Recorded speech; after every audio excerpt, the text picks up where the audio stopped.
Scott here, Drew here, back after a rare trip to McDonald's. Chicken Big Mac, where do you stand? Really underwhelming. I don't feel like I could taste the chicken at all. Oh, so it was mostly bread, lettuce, and sauce? Yeah, kind of. I did see one of the options on the ordering screen, which I'm a fan of because you don't have to talk to peoples, was the meatless Big Mac. And let's be clear, it's not a Big Mac with vegetarian or Beyond Meat patties. It's a Big Mac with the patties taken out, which by my count is bun, sauce, cheese, lettuce, bun, sauce, cheese, lettuce, bun. Why would they make that? Why would they make that an orderable menu item? Defend this. Go. I can't because I have breaking news. I was going to say... Tonight on the news. Oh, everyone shut up. Shut up. Shut up. It's the news. Call back to last episode. Yesterday?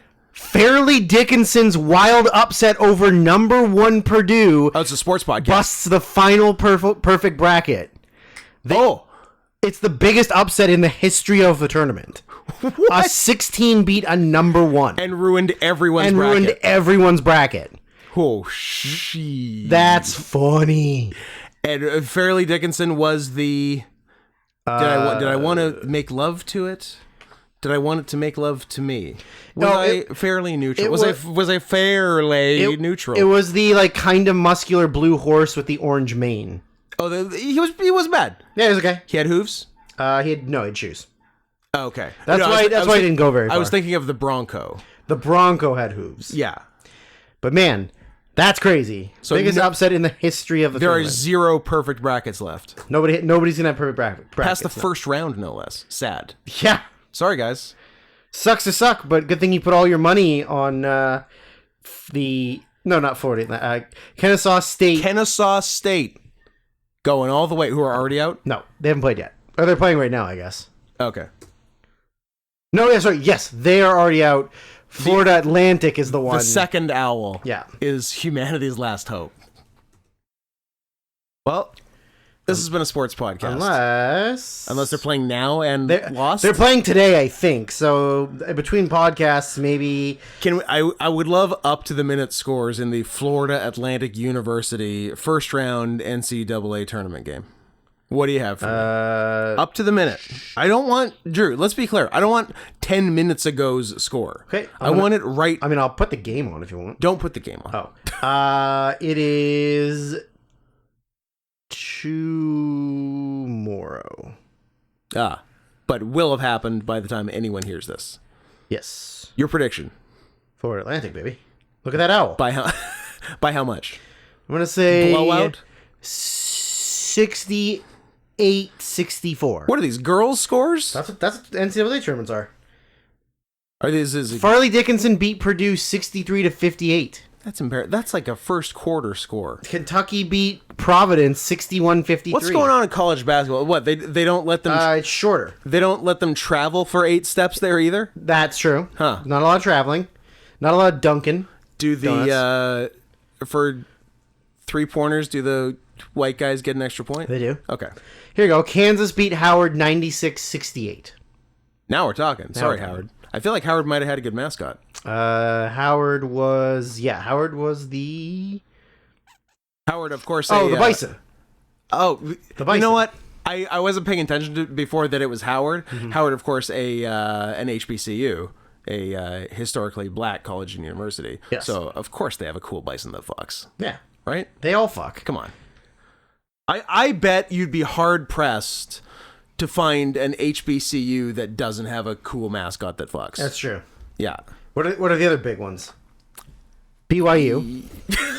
No? I believe that's a historically white college university. Right. My bad.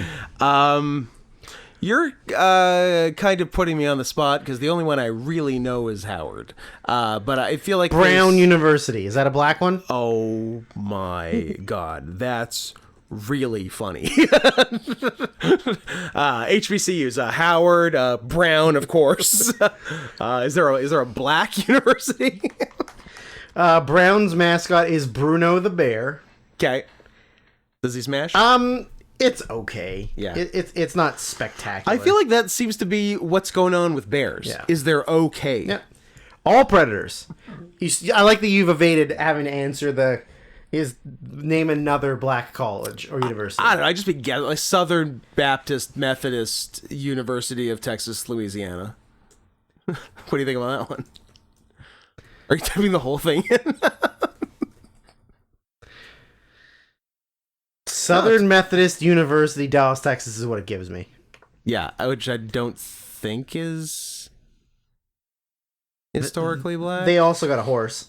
And it doesn't look great. There might be a Mississippi something that I don't know. They only just started. I don't know. No, I started going. I started going down a road, and I didn't like where it was going. I was going to say I don't know how any college or university can be historically black because I thought they just started letting them go to school. Spelman College. I'm glad you ignored that. Yeah. Spelman. That sounds like one of them. Spelman College is one. It's in Atlanta. Xavier, which already is in the tournament, and is also a renegade angel. Yeah. Then you got Morehouse. Okay, that one I actually did know. Morehouse I know because Killer Mike went there. Hampton. Tuskegee University. Tuskegee sounds like you know what? I'm mad I couldn't pull Morehouse. That one I know. FAMU. Florida Agriculture and Mechanical University. Nice. Clark. I wouldn't have guessed that. Clark sounds white. North Carolina Central. NCC. Southern University and A&M College in Baton Rouge. Red Stick, Louisiana. You know what? They should have. Don't stop putting on airs with the French. Just call it Red Stick. Yeah, I don't know. If you've been there, it's more of a red stick than a Baton Rouge. Is it a red state? Yes, very much so. Yep. I would say. What else is going on the podcast? Yesterday was the sports podcast. Yeah, I know. This is a movie. Yeah, I know. Well, speaking of movies, do they know that the All Request Spectacular is still going? I don't think we've mentioned it, so you might want to tell them now. Probably should. Hey, if you want to get in against on the ground floor, and by that I mean probably near the top floor at this point, send us a movie request along with, very importantly, at least $100 American to paypal.me/NotScottHenson, and we'll talk about your stupid movie. Or unless it's a good movie, and then we won't talk about it. Or if that's the agreement, is we won't talk about it if it's good. Yeah, we will acknowledge it as good. We will send you a postcard with our wax seal of approval, and our business will be concluded. That's a funny concept of give us your money for a request, but by giving us money for the request, we will not be speaking about it on air. Yeah, like that's a really funny gag. We'll watch it. That's a funny gag. Let's do that. Yeah. Well, I liked the bit that we mentioned and someone actually took us up on, but we couldn't do. Yeah. Was someone could pay to cancel out someone else's pick. Yeah. But someone actually wanted to do it. I'm like, I that's awesome, but we can't actually. Well, okay. How about this? We got 3 episodes left. Yeah. You can do if you donate, let's say $5 American. Okay. Per guess. To try and knock off one of these last requests. Oh, they have to.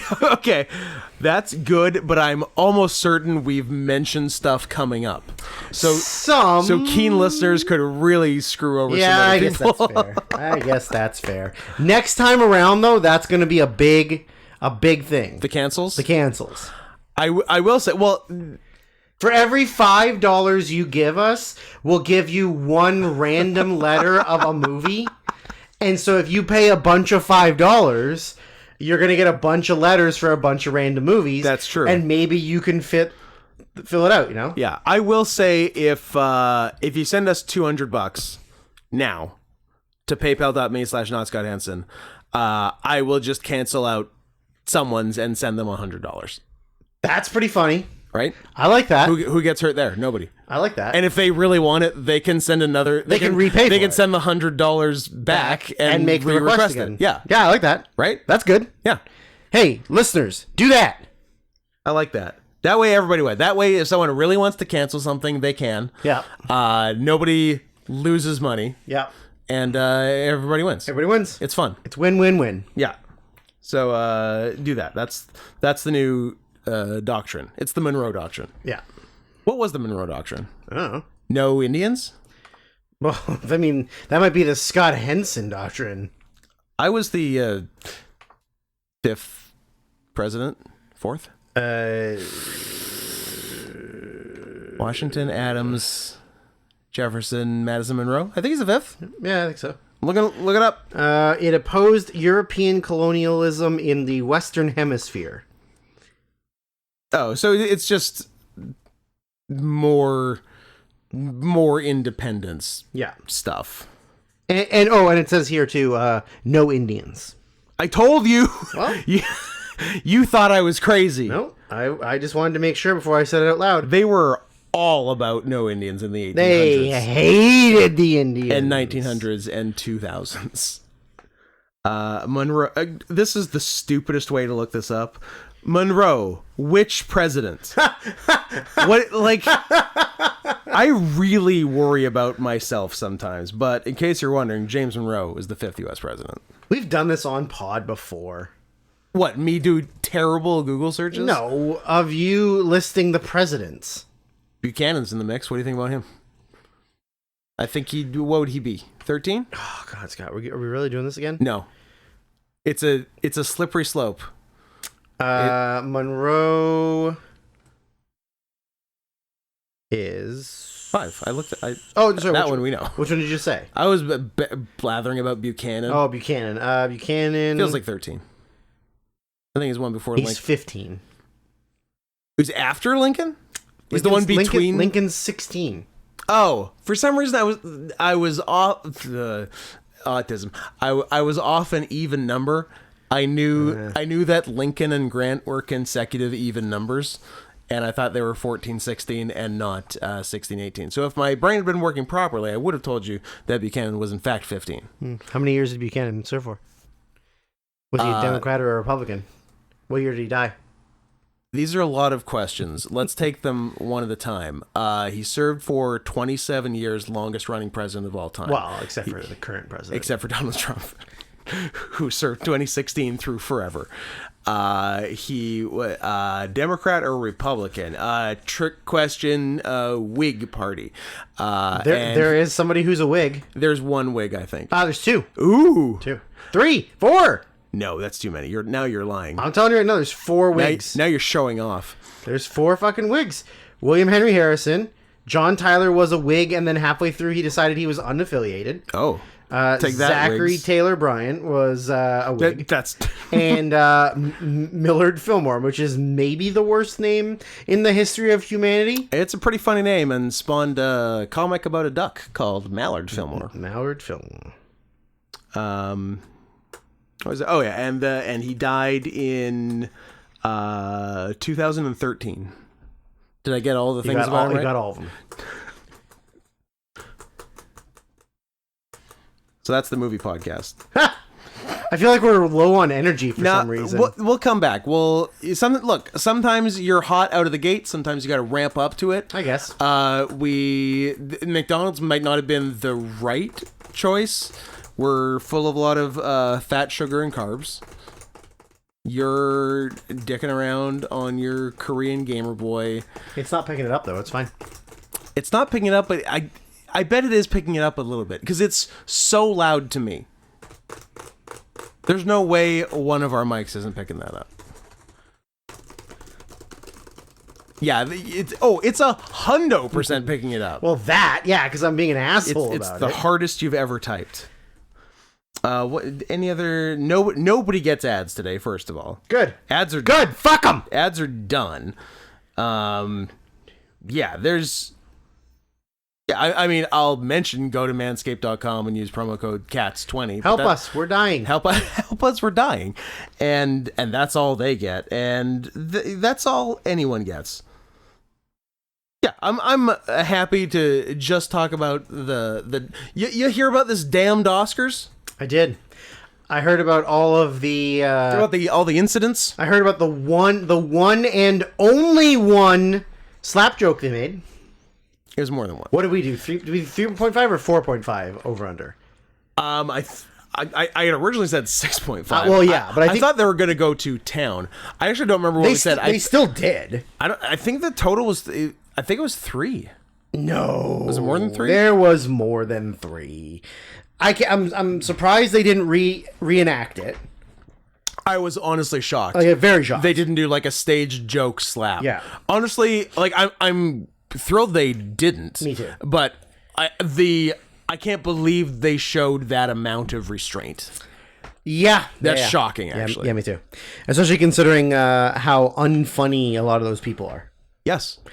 Namely, I don't know, the guy hosting, James Kimmel.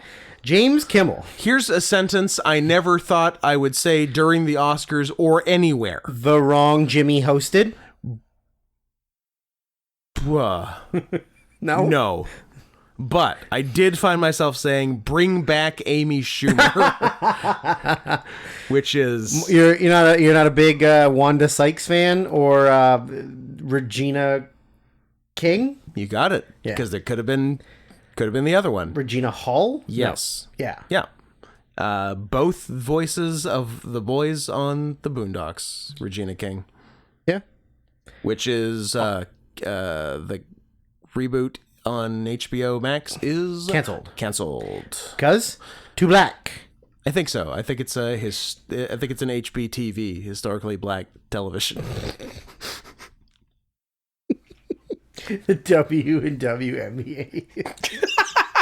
I mean, that's the WNBA one is just good, clean fun. That's It's not hurting anybody. no, It's not hurting a single person. you know when you can only say one of the letters in it. Yeah. It's a good one. Yeah. Although we had fun with NCAA last We sure did. last episode too. What's NAACP stand for? Like the same thing. Yeah. I mean, but the funny thing about that is it almost does for real. Yeah. I mean, the C in NAACP is literally colored. Yeah. I mean, what are you guys doing? Take another pass. Testing out the waters to see how far they can go. I mean, I would expand it racially just so you could say Chinese. Dirty knees. Look. National Association of African and Chinese People. African and Chinese. As if they're one and the same. Strange bedfellows, these two. Big lips and tiny eyes. Oh all the my same. god. I like it, but I like it when it's not me that says it, Yep. especially when I did the HBCU stuff earlier. It's good to, I don't know, spread the wealth. The racism wealth. Ironic racism wise. Yeah. Ironic. Yeah, ironic. Ironic, as you can see us both winking into the microphone. While we're doing Hitler salutes. That's a fun visual. Winking Sieg Heil, very funny. Yeah. Although that's kind of just like the current alt-right. They're like, we're white supremacists, or are we just kidding? We're just having fun. Yeah. I hope we don't fall down an internet rabbit hole and get real racist. I know this isn't my joke, but I don't remember where I heard it from. But Probably me. You stole a lot of my jokes. But I love that there were two very specific Sea Kyles. Yes. One is the like full arm, Yeah. and the other one is like like, the, hey. the gayest, sup. most flamboyant, limp wrist, like Heil Hitler. Yeah. Yeah. Who? I can't remember whose bit that is. It's somebody's bit, but I Yeah. can't remember who it is. It's accurate though. But, yeah, there's like the sharp, snappy Yeah. one, And then just then like the fast, hey. F slurry, like hey. Yeah, it's a sig hey. Yeah. Yeah. Noted secret gays, the Nazis. Some had to be just by the law of averages, I don't think so. as did some prisoners in Auschwitz. Yeah. It goes both ways. That I'm not surprised about. Yeah. Well, they were rounding up the gays, Scott. Oh yeah. Well, those weren't secret. Though. Oh yeah, I guess There are yeah, I'm also saying some secret. closeted Yeah, people in probably. Auschwitz. Man, must have sucked for them. It must have sucked to have been a like physically disabled gay Jew in Poland in the 1930s. Yeah, rough. You got it 3 times. Yeah. It wasn't just one or the other or the other. You were there because it was all the, or like physically disabled gay gypsy Jew. Ooh. Ugh. Now you're just... Can you be a gypsy Jew? I don't know. I literally know nothing about gypsies other than they put curses on you, Yeah. and they have that dumb show on TLC. They have that dumb show on TLC. They have like they have no scruples. Like, they will throw their own baby at you, so you have to catch the baby, and you drop like the $4 you were holding, and then they steal the $4 and just leave the baby. Joke's on them. I'm dropping that baby. I'm dropping that baby. You're throwing a Rom the Shell gypsy baby at me. There's no way that I am not dodging that like a bullet. Like I'm fucking Superman, and somebody just shot a bullet at me. Do not throw a baby to me. I don't want it. On a recent stream, I definitely said someone like gypped you on something, and then Adam said that's racist, and I said, against who? The gypsies? Come at me, the gypsies. And then he got like more mad at me about that. All 20 of them? Yeah, and he told me to stop, but like that, I'm not scared of that one. I would say I'm never going to get in trouble for being racist against gypsies, and it's so weird. It's such a weird esoteric racism that I don't even think it's like Twitch or YouTube terms of service. You can say gyp and gypsy, even though it's technically a racist word for the Romani. Shut up. But fuck you. Are they a race? Not really. No. They're just It's not a scum. It's not a religion, and it's not a race. It's no, like it's just a lifestyle it's choice. just gross Eastern Europeans. Yeah, it's just grifting. yeah. So like And Irish for some reason. but not all of them, because some of them are like Romanian or No. It's Oh, you're saying it is. that's the only place you Europe. get. The only place you Right. get them. I think I would be afraid of Irish gypsies because I've seen Snatch, Well, they'll fight you. Yeah. but I don't think I'm afraid of other gypsies. You like Dags? No, Dags. You like Dags? I don't. No, Dags. no, I thought you did like Dags. I like Dags. Yeah. David Allen Greer's. Yeah. All of them. Every one of them. Brad Pitt trying to give you a David Allen Greer. Yep.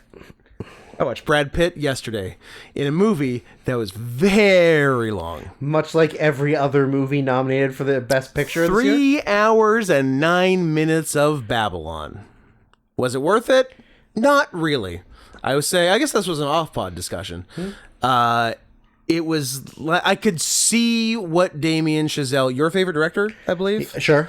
who I like every movie better than the last. I like straight men who make nothing but like the gayest Hollywood movies, and they're like, "No, I have a wife and a child." Seth MacFarlane. Also, Seth MacFarlane. Although he doesn't make gay movies, he makes bad movies, and He loves show tunes. he does love show tunes. Although I guess I like both Ted and Ted 2, so I shouldn't say bad movies. But A Million Ways to Die in the West is pretty bad. It's pretty bad.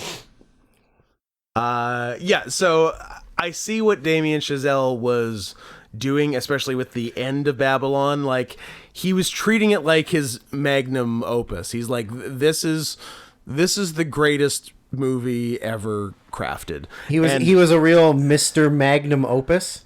Yes, he was a Mr. Magnum's opus. Yeah. And unfortunately it wasn't. Like, it wasn't bad, but it wasn't as good as he thought it was. And the movie very much read like giving an aspiring film nerd a big budget to make a movie who has never made a movie before. And this is kind of what they'd make. Give me money. I'll make a movie. I'm an aspiring filmmaker who's never done it before and is definitely straight and has a wife and a child. Give me money. All true statements. Give Drew some money. I'm writing down Mr. Magnum's opus because it tickled me just right.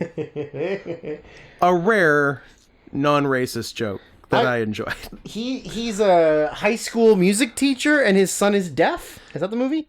I think so. Or gay.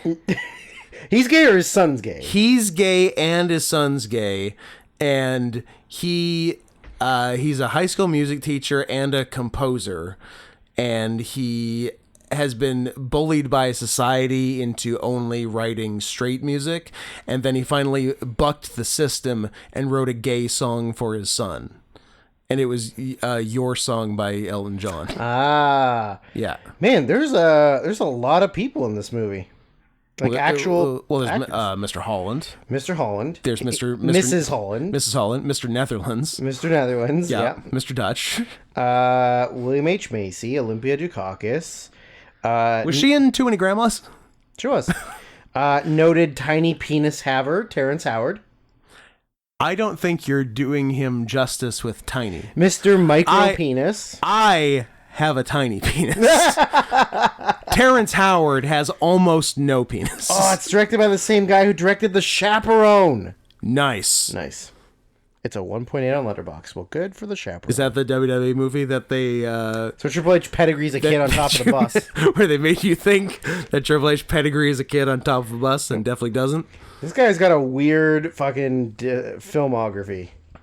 He did Bill and Ted's Excellent Adventure, Mighty Ducks, Critters, Nice. Don't Tell Mom the Babysitter's Dead, All hits so far. the Disney version of The Three Musketeers, Mr. Holland's Opus. Is that the Oliver Platt? Yeah.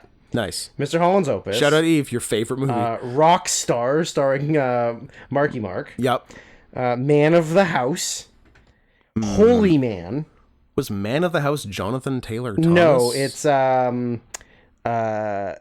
Tommy Lee Jones, and he's a Texas Ranger who gets put in charge of a sorority to protect them from like bad guys who are trying to do shit. What am I thinking of? I don't- Jonathan Taylor Thomas. John, And Chevy Chase? yes. Fuck, what's it called? Is it also called Man of the House? You know what?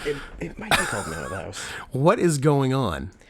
Well, Scott, sometimes there's two movies. No! It is called Man of the House. Nice! 10 years apart.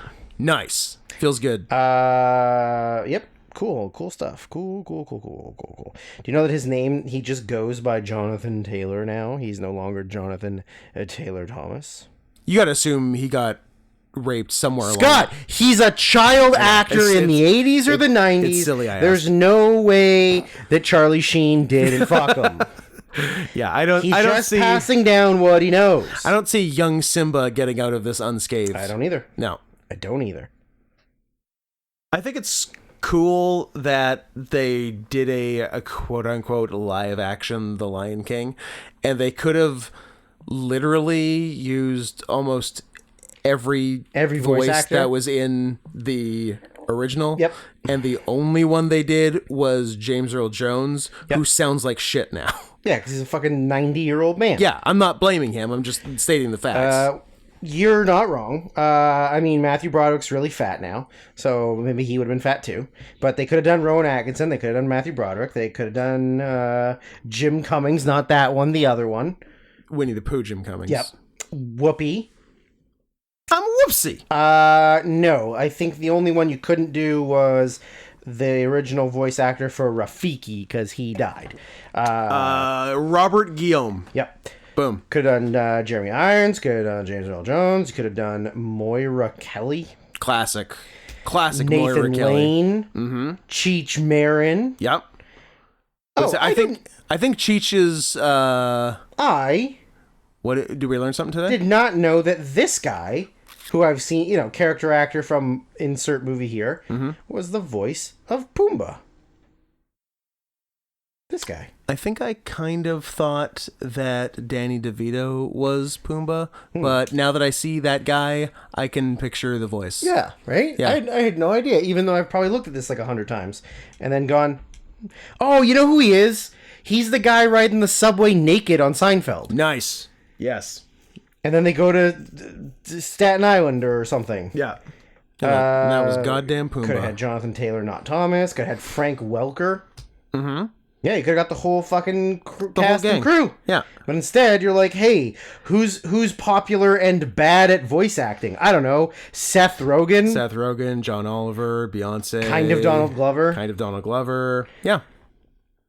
I couldn't even tell you who Good choices across the best board. part of that movie was. Ooh. I guess it's John Oliver because I wanted to hear John Oliver.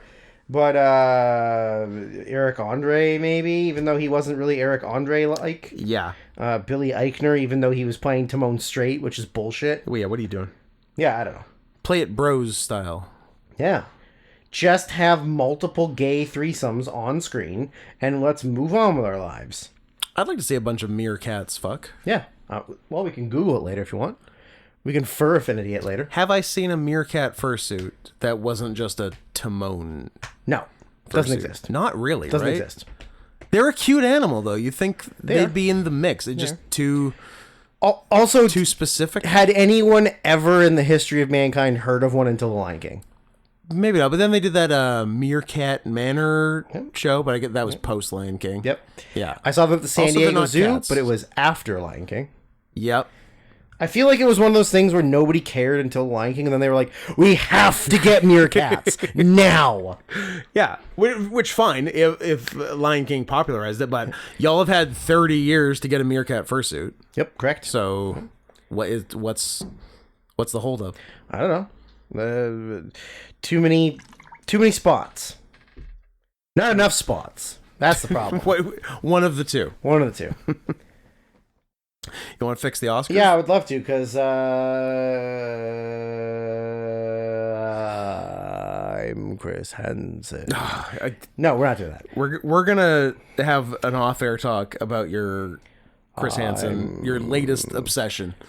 This guy, who goes by the online name Conebone69, was talking to meet a Goes by girl he believed was 13 years old. He asked her if she wanted to engage in oral sex. She said, "I don't know. I've never done that before." "Well, it'll be really nice with me. I'll go slow so you'll enjoy it." I don't like. I feel like everything I just said was actually Verbatim. said by him on an episode. Yeah. Goes by pedophile Jim 420. Goes by looking for 13 poon. Did Hansen himself have some sort of controversy? Not Predator, because that would be too good. But did he was he like a tax cheat or something? No, he talks about it on the podcast actually, because I remember doing some stuff on him on Drunken Peasants, which means he did at least something funny on the internet to talk about. I think he might have gotten busted for sending dick pics to like a intern or something. That's fun. But he actually got busted, or like the reason was like a bunch of bullshit news sites like TMZ or some other shit like that. There was an investigation where the guy got busted, and his lawyer wanted them to give the entire hard drive that had the chat logs to the investigation because they believed that they had tampered with it and they were only showing the right. And so they tried to summons Chris Hansen to go to court, but his residence is in New York, where he lives most of the year, but he has a home in Michigan, where he's originally from, and they sent the summons to his house in Michigan to like try and get around like bullshit their way into him like not showing up. So he contacted the lawyers and said, "Listen, I'm fully willing to be compliant. I will come to court. I will testify. I will do whatever. Yeah. But if you're going to do it, just contact my lawyer. Don't try and tiptoe around and send it to where I might not get it from." And they acknowledged that apparently. Yeah. And then they still did the same thing. Nice. Then they didn't tell him that he had to be in court until the day before. Okay. And so obviously he and his lawyer couldn't go. And then the defense attorneys said in court, "Well, he didn't show up, so you have to throw this out."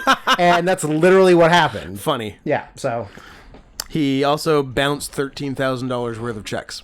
Oh, okay. 13,000 is not that bad. Have you bounced $13,000? No, but have you bounced 12,000? Yes, you have. 12, bounced, yeah. But I was going to say, like, if it was like, I don't know, $100,000 or something. Yeah. Sure, but like, I don't know, 13's not that bad. Who among us hasn't bounced 5 figures worth of checks? Yeah. Come on. But it's fine. He's got another show now. He's got 2 new shows. He's on top of On the world. True Blue Television or whatever the fuck it's called. Except it's not television, it's online. It's online. Yeah.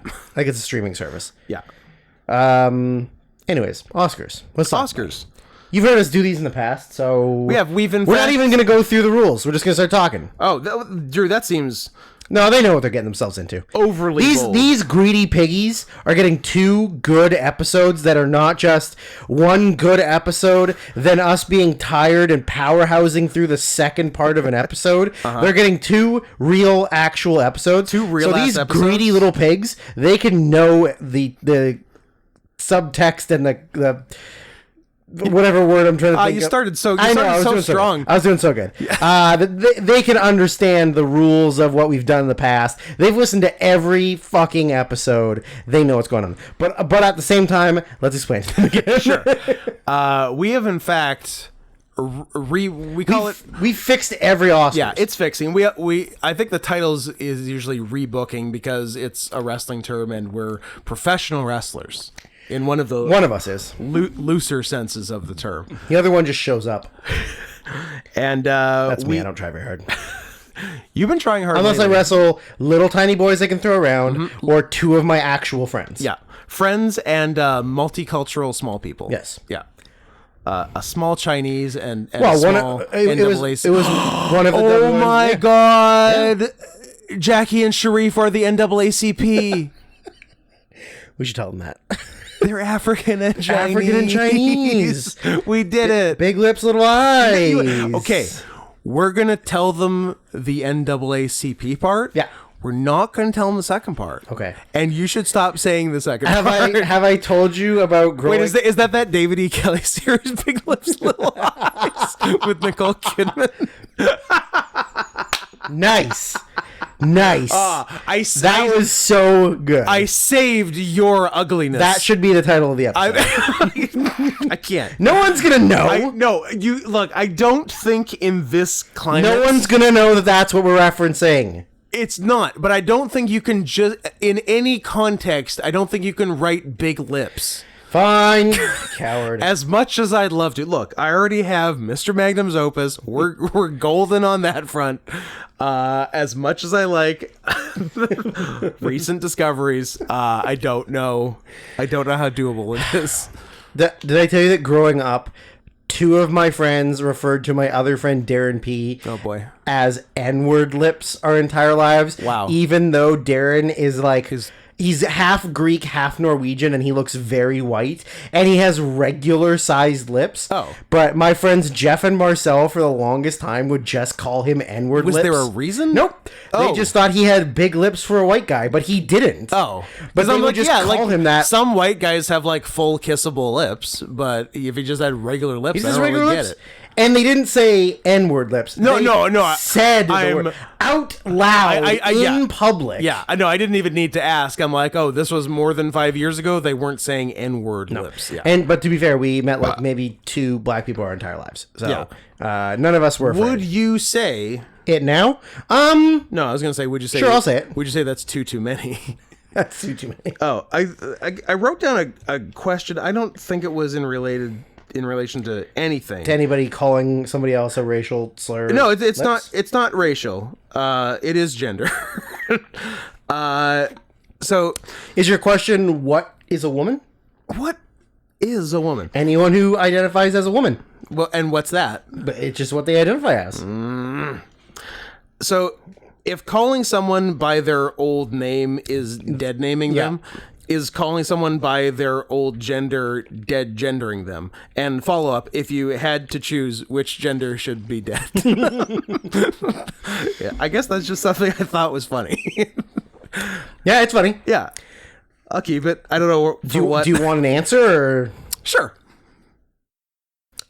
The thing is, I don't think that they care as much about dead gendering.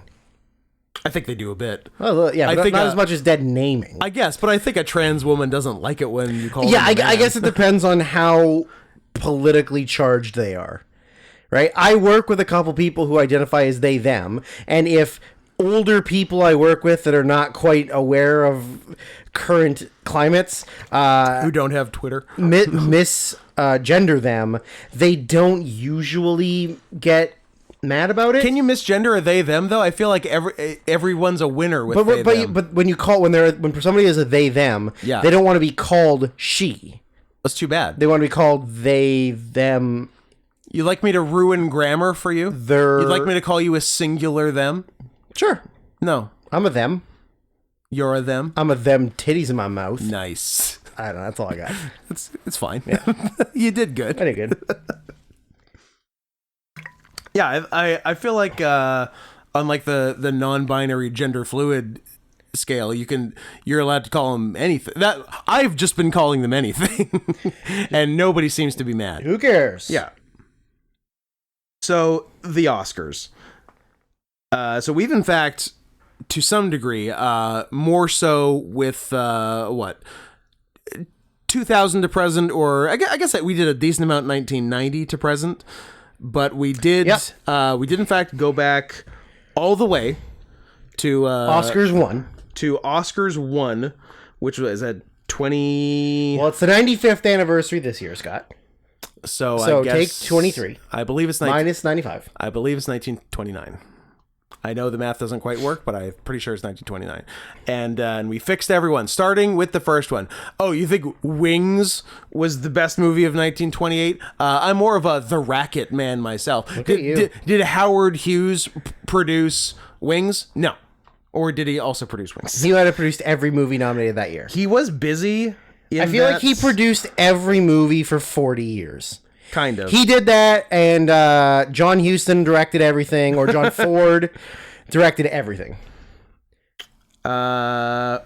Interesting group of producers for can I guess what ethnic background they are? for first. Do a lot of their names end in Son or Berg?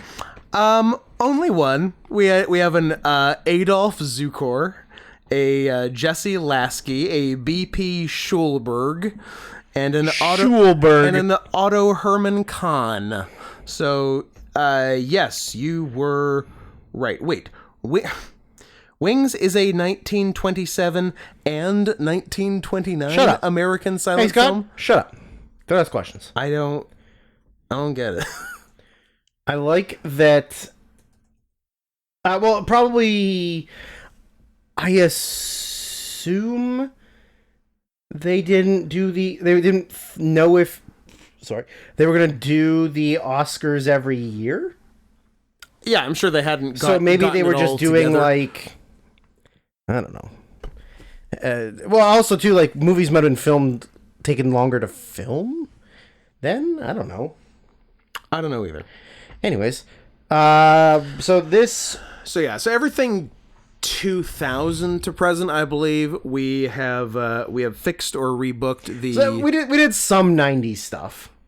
Yeah, I think not we in didn't full. do supporting actors in the 90s. No, we just did the big ones. Yeah, but yeah, last 22 years, we've done the big 7, the 4 acting awards, picture, director, and screenplay. Combined, but not screenplay. Both screenplays, because who's got the time? Adapted, original. Us, probably. Who did us?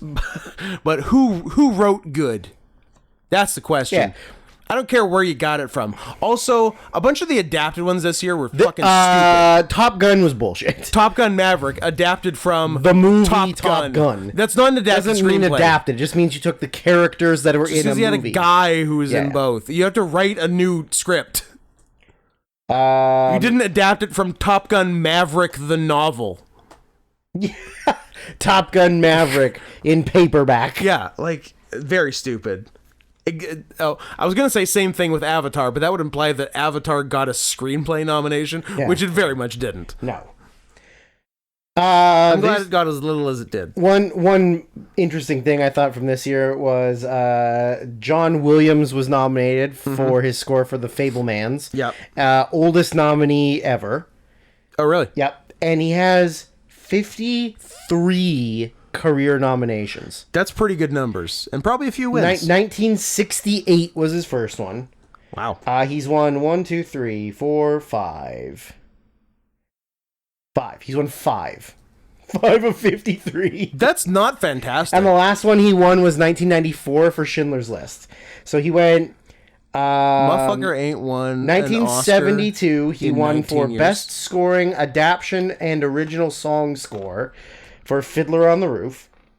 He won in 1976. Why is he gay, this fiddler on the roof? What? Won 1976 for Jaws. And 1978 for Star Wars for Best Original Score. And then he won for 1983 for E.T. for Best Original Score. Yeah. And then he won for Schindler's List in 1994. And then he can... And that was it. Suck it. But I mean, he's had a nomination almost every year. Wow. Except for like 2006, he did Memoirs of a Geisha and Munich, and then it just kind of like dropped off until 2012, and then he did like one every other year, more or less. Yeah. Well, I guess he did because he did all the new Star Wars. He did all the new Star Wars. He did the he did Lincoln. Follow-up question. Did he actually do all the new Star Wars, I'm or was sure- it just the same? I'm sure it's just music sampling as the old and Star yeah, I'm Wars. sure it's that.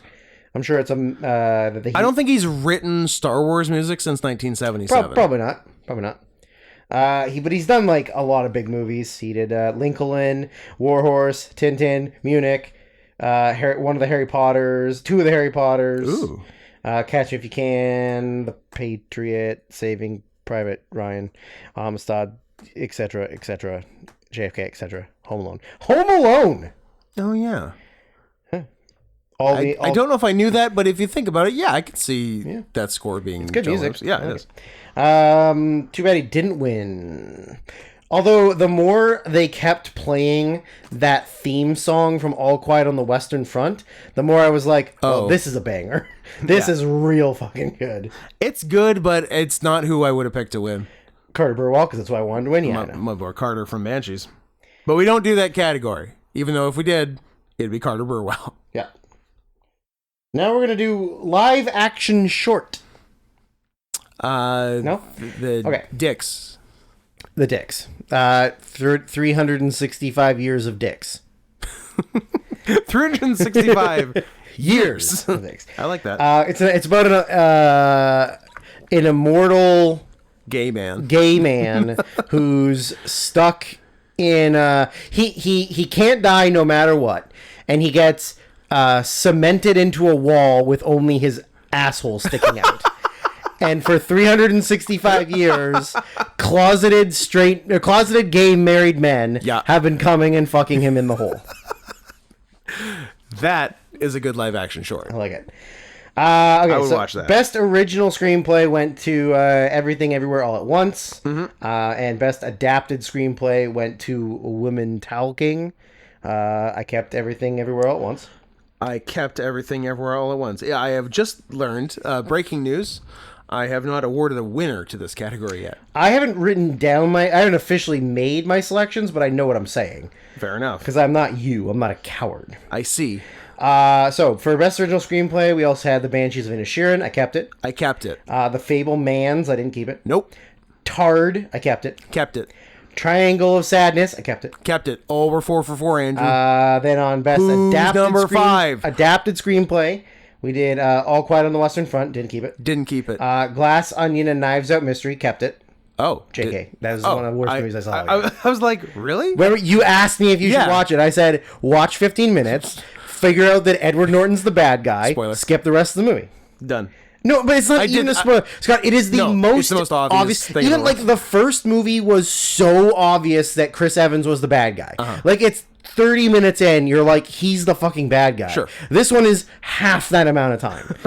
Like it's so blatantly obvious. So the Knives Out movies are getting tighter. So just like with the third one, how fast we'll know who the bad guy is. Yes. 7.5 minutes. 7.5 minutes. You kidding me? Bam, bad guy. Yeah.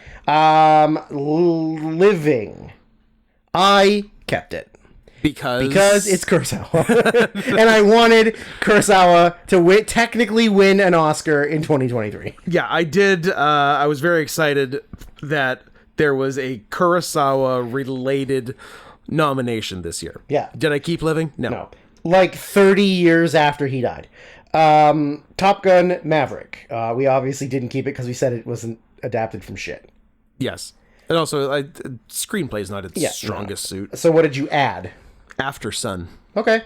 Yeah. If I wasn't so obsessed with getting a Kurosawa nomination, maybe it would I be would that. consider that. I think I'm just going to keep it with Everything Everywhere All at Once because it's such a unique movie. It is. And I don't think that most people would be able to write a script that has that much substance in it and can, like, everything connects. I feel like you could do it like a movie like that, but it would be wildly all over the place. Yeah, and more disjointed and not as tight. Yeah. It's between that, Banshees, and Tar. Duh. I can't not call it Tard. I know, it is fun to say. And also Avatar. 2 in 1 category. Banshees had really good writing. So did Tar. I'll give you Everything Everywhere. Gee, sorry that I had to twist your arm for that. You did. Ow, my arm, you're hurting it. Owie, Stop owie, it. owie. EEAAO. EEAAO. Yeah. Not to be confused with the movie EO. Best Supporting Actrice.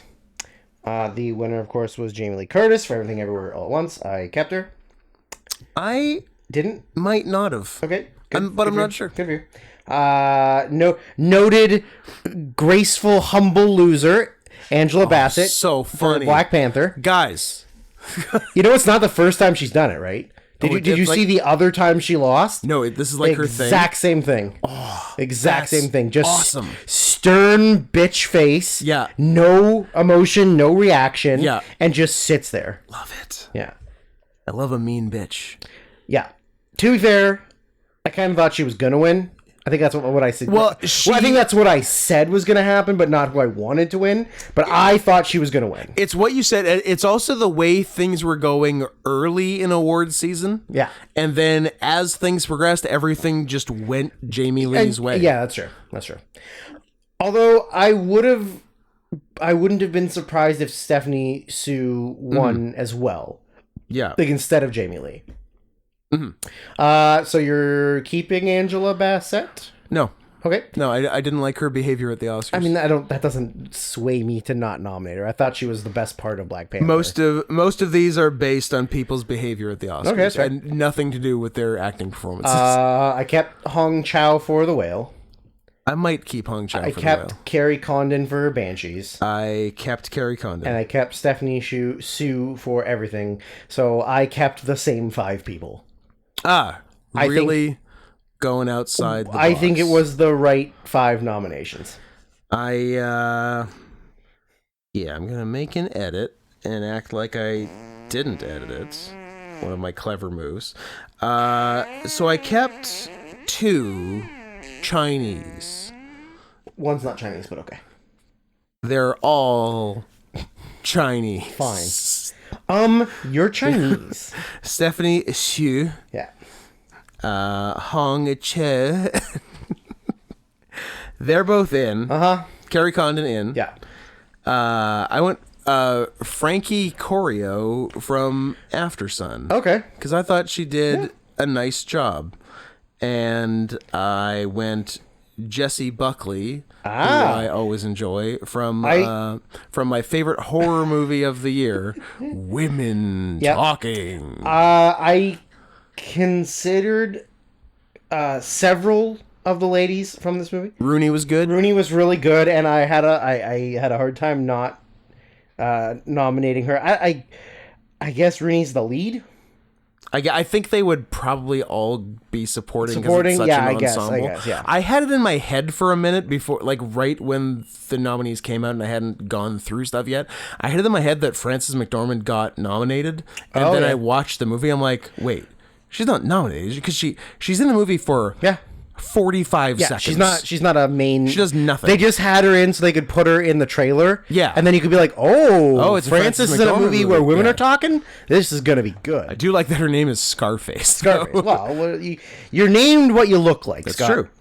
I also thought Claire Foy was pretty good. Claire Foy was good? Yeah, I thought Claire Foy was pretty good. Yep. And I would have nominated any of them had I not just kept the 5 that I were already nominated. Well, despite everything I've said, it will come up later. Cool. Yep. You're going to be excited. You're going to like the way you look. Probably not. What's this attitude? Don't shrug into the microphone. Fucking say your thing. My winner. You want my winner? You haven't said your nominations. I did. All 5 of them? 2 Chinese, Carrie Condon, Frankie Corio, Jessie Buckley. Okay. Carrie Condon wins. Carrie Condon wins. Okay. Yeah. Okay. Well, that's what we both predicted ahead of time. Yeah. When we did the predictions. So, yeah, Carrie Condon. Mm-hmm. they showed it at the Oscars, but the scene where she yelled at Brendan Gleeson in the pub is what reminded me How great she was she's in win. it. She should win. Yeah. Yeah. I knew two things. One, she should win. Two, she's not going to win. Yeah. Best supporting actor. Ke Huy Quan was the winner for Everything Everywhere All at Once. Mm-hmm. Didn't keep him. Didn't keep him. J.K. Oh, okay.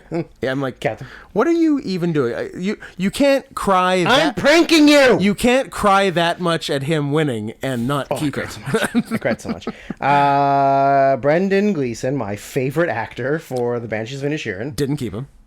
Funny. Funny. You can't do my joke back at me right after I've done it. I thought that's why it was funny. Oh, okay. Then Brian Tyree Henry for a movie no one saw. No one saw. I didn't keep him, obviously. Nope. Judd Hirsch for The Fablemans. I didn't keep him. Oh, is it because he was in one scene? Well, Scott, that's the rules. I thought it was weird. 5 minutes of screen time, nomination. They only did it because he's Judd Hirsch. He hasn't been anything in 20 years. He's the And new... it's a Steven Spielberg movie. He's the new Jeff Garlin on the Goldbergs now that Jeff Garlin got Me Too'd and they killed his character. Ah, Did you know that? I forgot he got Me Too. Fun fact. Cool. Does Curb Your Enthusiasm care? No. No, And that's why why would they? That's why Curb is the better show of course. than the Goldbergs. Barry Coogan, The Joker? Coogan. Who got nominated for the Batman, right? Correct. For his scene. Correct. For his post-credits scene in the post-credits Batman. 2-second scene, yeah. For Banshees, I kept him as well. Kept him. I added What do you got? double nominee for this evening, Oh, no. Colin Farrell from The Batman. Oh, yeah. That's fun. Yep. Good for you. I thought he was really good. I was thought good. he was one of the best parts of the movie. Yeah. And he didn't look like Colin Farrell. That's the point. He looked like the He Penguin. looked like the Penguin. And I have 2 people left, and I'm undecided who I'm choosing between. I have 2 fighting for 6. Oh, I need to sit up. Are you in a bad position? Yeah, you're sitting weird. Well, it was comfortable for like a couple minutes, and then I couldn't do it anymore. So So you have 3 people left for 2 spots. Is that what you're telling me? yeah, well, okay. So Ke Huy and the Irishman. Those 3 are in. Okay. I have a 4th that don't Wait. look. Sorry. No, continue. I thought you were pronouncing his last name like in a silly manner, and then you said "and the Irishman." I'm like, but he's one of the Irishmen. no. Yeah. Okay. I gotcha. I have a 4th that is in. Okay. Who I will come back to. Okay. Because it's maybe he's one of the 2 I have. because it's the best. It's not. Maybe You're is not. it the donkey in EO? Oh my god, it is. No, you'd be lead. Yeah, that's true. And I got 2 fighting for 5th. Okay. My 2 fighting for 5th are Paul Dano, who we conclusively looked up during the Oscars. It is pronounced Dano. Dano. Because I he thought said it. He said it. Yeah. But I thought I had heard him say Dano Yeah. before. So Paul Dano. it's Paul Dano. For which one? Oh, you know what? Good. Both. Okay.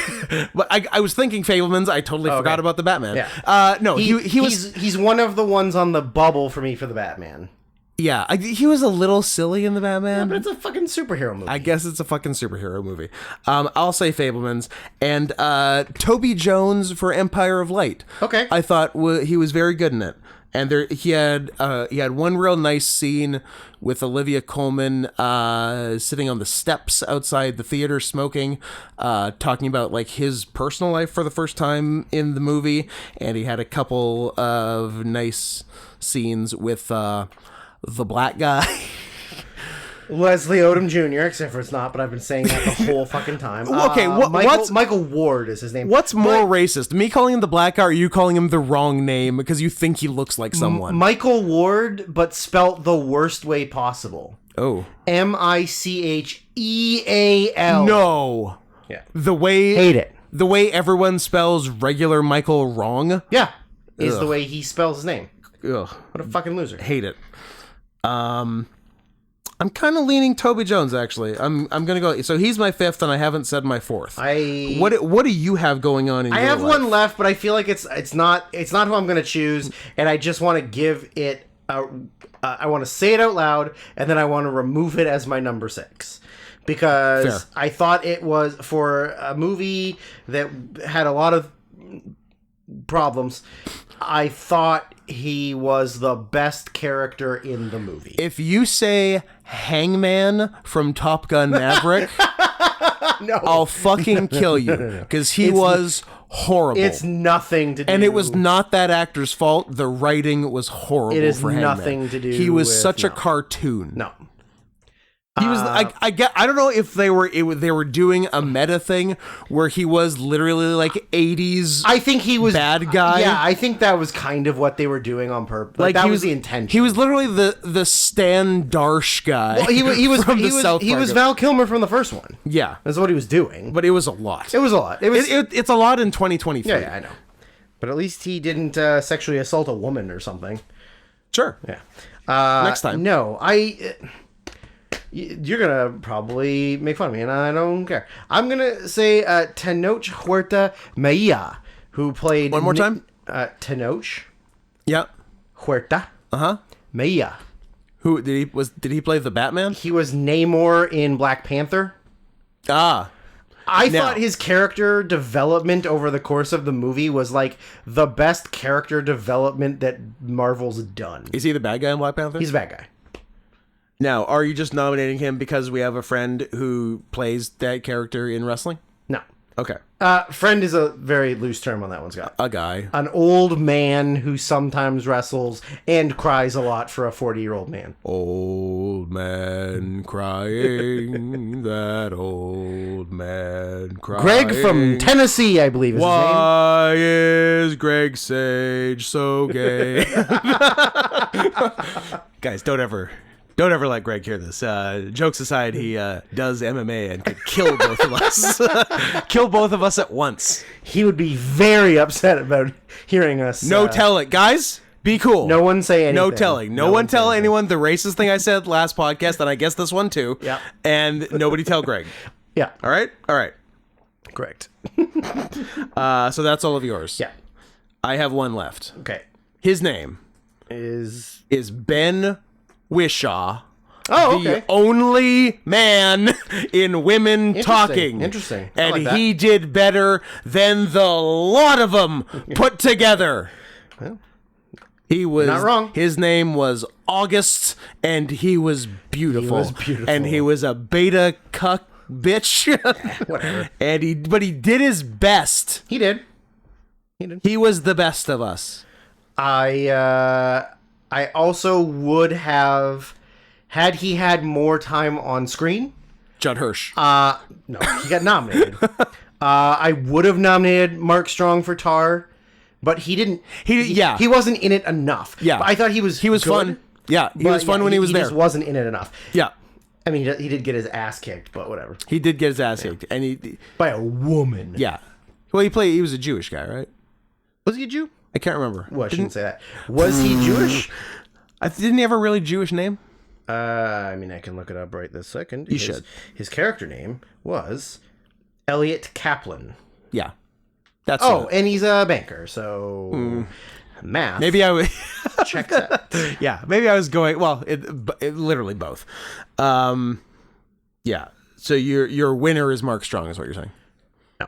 Oh, who's your winner? I mean, my winner is the person that won because that was the right choice, and I was so invested in it that I couldn't stop crying. You couldn't. Let's be clear. It's not that you cried. Yeah, I'm sure a lot of people cried. I cried through his whole speech, You and I had to pause the recording to go to the bathroom and like wash my get face your off. shit together. And that was Couldn't that stop was crying. number one of I think four times I Several cried. Big cries. Yeah. Yeah. I don't know if I just had an emotional week or I was that invested in happy things happening. Maybe both. It might have been both. Yeah, like I wouldn't mind giving it to Brendan Gleeson, and you probably wouldn't Yeah, of course. either. He's my favorite actor. But I can't watch that acceptance and not give it Yeah. to him. Yeah. Fucking short round wins. Fucking short round. Yeah. I love you, Wayman. Best supporting actress. Carrie Condon, next. Next. Oh, sorry. Best lead actress. My Okay. bad. That's a new one. Let's do that. Michelle Yeoh won for Everything Everywhere All at Once. Yep. I obviously kept her. I kept her. Ana de Armas doing the exact perfect representation of Marilyn Monroe. Nailing Marilyn Monroe. Didn't see it, didn't keep her. I got less than an hour in and turned it off. Oh, you actually saw some. Yeah. 'Cause I feel like when I watch it, I will watch it. Yeah. Because it sounds very funny. Yeah, there was some funny Like, stuff. I wish it wasn't 3 hours. But she's bad. Oh, she's bad. Yeah, of course. This is a real, we know who's winning, so let's just give other nominations. Who is the better hot actress? Okay. Ana de Armas Yeah. or Gal Gadot? Well, I don't think Gal Gadot's that hot, so Ana de Armas. She's considered... Well, no, I'm not asking Oh, who's by hotter. me, but okay. Who's the better actress who is considered hot? Neither? They're both They're both bad. quite bad They're both actresses, bad. They're right? both bad. Yeah. Who's actually bad? I don't know. I don't think I've seen Ana de Armas in enough things to know she's good. Everything I've seen Gal Gadot in, she's bad. Not good. So Yeah. the only good Ana de Armas movie is a horror, a psychological movie called Knock Knock, where familiar with her it. and some other girl who go to Keanu Reeves' house and pretend like they're in their 20s, and then they fuck him, and then turns out that she's 15. Nice. And they're going to get him canceled if he doesn't kill himself for sleeping with a 15-year-old girl who came to his house and seduced him to have sex with him. It's wild. Is there that... They also bury him up to his neck in the backyard and then I think torture him. And I think it's really funny. Mm-hmm. Yeah. I feel like I've seen a Funny scene... bad, though. Funny bad. Yeah, Yeah. no, not supposed to be funny, but just terrible. Yeah. I think I've seen a couple scenes from Knock Knock, and I think it's one of Adam's least favorite movies ever. He's not wrong. Yeah, and there's I think I've been shown a couple laughable scenes from Knock Knock. That one doesn't have an alien element, right? No. Is there a dumb Keanu Reeves movie that has an alien element? Yeah. I don't remember what it's called though. It's The Gift? No. The gift is early 2000s, and that's Billy Bob Thornton's mom, who's got psychic powers or something. Nice. No, he did one that was computers, and he put his wife's brain in the body of something, and Sounds pretty cool. I really honestly can't tell you what it is. I am fascinated. It's got it. So there's Knock Knock. There's don't know if I'm seeing what I want Johnny Mnemonic. to see. Replicas is what it's called. The one that I'm talking about. Oh, there is a 2000 Keanu Reeves The Gift. Is it the one with? Is the main actress Kate Blanchett? Yes. Then that's it's the same the one. Billy Bob Thornton Okay. one that is about Billy A Bob fortune Thornton. teller with ESP is asked to help find a young woman who has mysteriously disappeared. It's What's the weird? that's Billy Bob Thornton. Is there something with butt aliens? I mean That's not. Okay. South Park. Not necessarily. Maybe I just think Keanu Reeves is involved and he's not. This might be another Exit to Eden, guys. A horror-ish movie horror. from a year that starts with two. You're Stop saying I'm a horror. From a year that starts with two, might have Keanu Reeves, might not, but might involve aliens and a toilet. Aliens and a toilet. I feel like I've heard about it through a bad movie podcast. So either How Did This Get Made or The Flophouse did it. Aliens and a toilet. Yeah. What am I, Drew? What the hell am I talking about? Does Are anyone... you talking of The Day the Earth Stood Still? No. Are you talking about? Decidedly no. I wonder. I wonder if not Keanu is in it, but Kevin Bacon is in The it. Devil's Advocate. That's not it. I'm Replicas. I'm switching gears to Kevin Bacon. Is it Stir of Echoes? No. Is it... what's the one where his kid gets... Death Sentence. No. What are you talking about? Death Sentence. You're talking crazy. Give me the answer. God yeah, damn Death it. Sentence, 2007. It's not that. Shut up. Is it Sleepers? No, but Sleepers rocks. It has a Sleepers is so good. great movie, Sleepers great is cast. so underrated. Sleepers, yeah. Is it... Oh, Death Sentence was directed by James Wan. He's good. Is it... God damn it. What am I talking about? Is it Footloose? It was Footloose. God, I'm so Hollow Man. I'm so Mystic mad. River. I'm so mad right now. Guardians of the Galaxy Holiday Special. It was that. This is the maddest I've ever been. Was it They Them? No, but that was a good movie. Yep. That's a phrase. Anyways. I'll get there. Somebody else will figure it out and scream it at you. Please do. If So, who was it last time? Was it Ian's tattoos? I don't know. Or did Ian's tattoos do something else? No, I think it was. Yeah, yeah. good job, Ian. Ian of Ian's Tattoos. Ian, you're back on the clock. What am I talking about? You have the next draft choice. You're on the clock. Aliens, butts, toilets, Maybe Keanu Reeves or Kevin Bacon. or neither.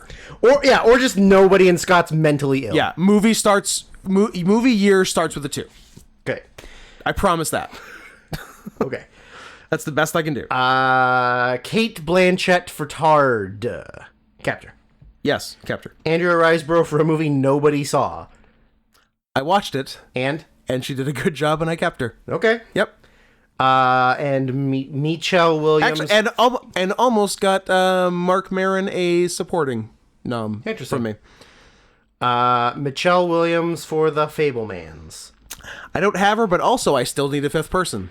I also need a 5th person, so I'm just gonna steal Andrea Riseborough from you. Fair. I'm assuming since you don't have 5 and I stole one of yours, that we both added the same person. I wonder if we did. Did we both add Olivia Colman from Empire of Light? Yes. Number one, how does she not get nominated? She's Kinda one of surprising. she's one of the best actresses in the world. She's won before. It's And- not like the Academy doesn't like her. She was great in this. I don't understand. They saw the movie. It's nominated for other shit. Yeah, Not much. I but don't understand how you skip over Olivia Colman. Confusing. Is that, and then your 5th is what? You're going to steal back. You're going to steal Ana de Armas. No. You're going to put back in Michelle Williams. I guess I have to. I don't know who else are you going to fucking Were put? there any other bitches this year? Nothing, nobody that's a lead. Well, I guess it's You could put Charles B. Dean from Triangle of Sadness, I suppose. but she's not the lead. She's not. There's no other leads. Listen, You either get to put in a bad impersonation of Marilyn Monroe or a slut Jew mom. Those are your 2 options. Steven Spielberg. Fablemans was a long way to go to tell everyone that your mom was a whore. Was Michelle Williams the one Yeah, that she got was. fucked by her brother Michael Fassbender, or was that Carey Mulligan? Oh, They're kind of that is the ultimate question. That's a game we should play. Michelle Williams or Carey Mulligan. Yeah. It's impossible. It's Carey Mulligan. But it is. It absolutely is. Like, It's an impossible task. You could show me 10 movies that Yeah. one or the other was in, and I'd have to go which one, who's in what movie. Yeah. I don't think I could do it. Yeah, like which one's in Blue Valentine? Which one's in Blue Valentine's Michelle Williams. which one's in what's the Casey Affleck one? Manchester by the Sea. Manchester by the Sea. Which one's I in think that? that's also Michelle Williams. You don't know. I do. There's no way of knowing. I'm just gonna see if there's a game. There has to be. They're the same person. Nope. That's no. What is the difference between Michelle Williams and Carey What Mulligan? is the difference? Celebrity lookalike? How to spot them in the wild? No, there. I'd assume there'd be a game. There should be a game. Well, we may have to start it ourselves. Yeah. So you're putting Slut Mom in? I guess, for lack of anything else. Does it matter? And you know what? Twist ending, she wins. She's the last one in. She's the first one out. She wins. Exactly. No, she doesn't win. Who wins for you? I mean, the right person won, so... Disagree. Okay. Do you think Cate Blanchett won? I think Cate Blanchett won. Okay. I think she would have won for real in most other years, but not this year. Okay. Because this year was Bet It All on the Chinese. She's not Chinese, but whatever. What do you mean Malaysian isn't Chinese? That is a world rocking statement. My world has been shattered that several Vietnamese and a Malaysian person are not Chinese. Chinese. Yeah. So I'm going Cate because I thought it was a Blue Jasmine level performance. The performance was amazing, and if it wasn't for Everything Everywhere, then she would have won. You are correct. Yeah. Best lead actor. The winner was Brendan Fraser for The Whale. Mm-hmm. Captain. Austin Butler for Elvis. I didn't keep him. He's my winner. Sure. You know what? Because I respect a liar. I do too. As I respect a phony. Yep. I respect a liar. Yep. And I respect gaslighting the world. Gaslighting, faking for attention. Everything in my wheelhouse. Everything involved. Austin Butler wins. Love it. Only nominee. Austin Butler. Nominee 1 of 1. 1 of 1. Yeah. Yeah. You piece of shit. Colin Farrell for the Banshees of Inisherin. Colin Farrell Williams. Yep. I kept him. Paul Mescal for After Sun. Captain. Captain. I thought he did a nice job. And it's a good movie. Bill Nighy. Is that how I'm pronouncing it right? You just don't pronounce it again. No. The way that name starts is not a way you should be pronouncing it. Bill Nighy. You gotta stop saying it. William Nye.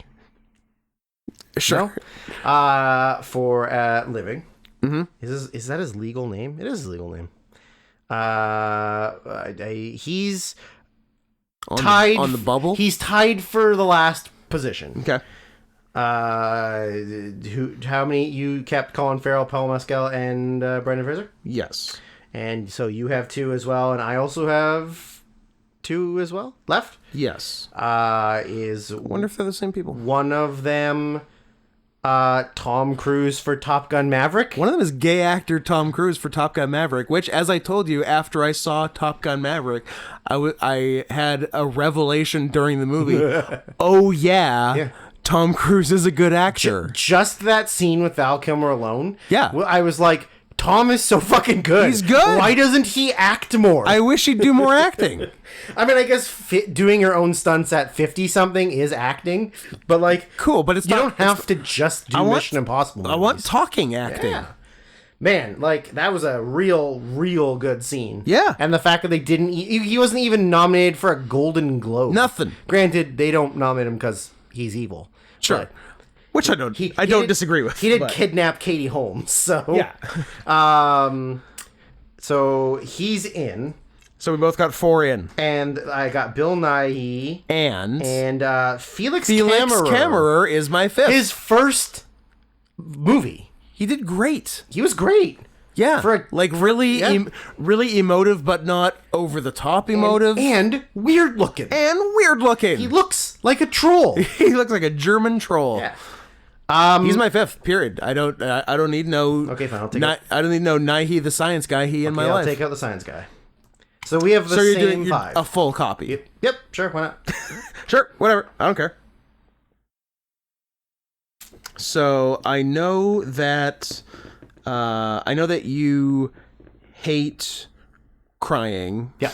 So because you make a point of never doing Never doing it and never mentioning it.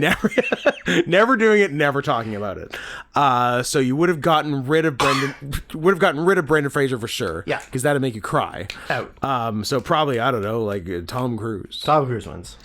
We both kept Brendan. Yep. Yeah. Of course. Correct. Yeah, that's the right choice. Yeah. Yeah. I was so like, because it was more of a surprise, I guess, because I think Keeley was the favorite going in. No, Olivia Colman. No. Emma Stone was the favorite. Or was it Rachel Weisz? No, I think Emma Stone was Emma the Stone was the favorite? Yeah. Okay. But Kehoe was I guess the second favorite. Rachel Weisz was the favorite. And then Emma Stone became the was favorite. True. Yeah. But it was not locked up for Brendan. I a thought Austin Butler was going to win. dangerous Yeah. amount of known gaslighter, liar, faker Austin Butler talk. Yep. So I really did think he was going to win.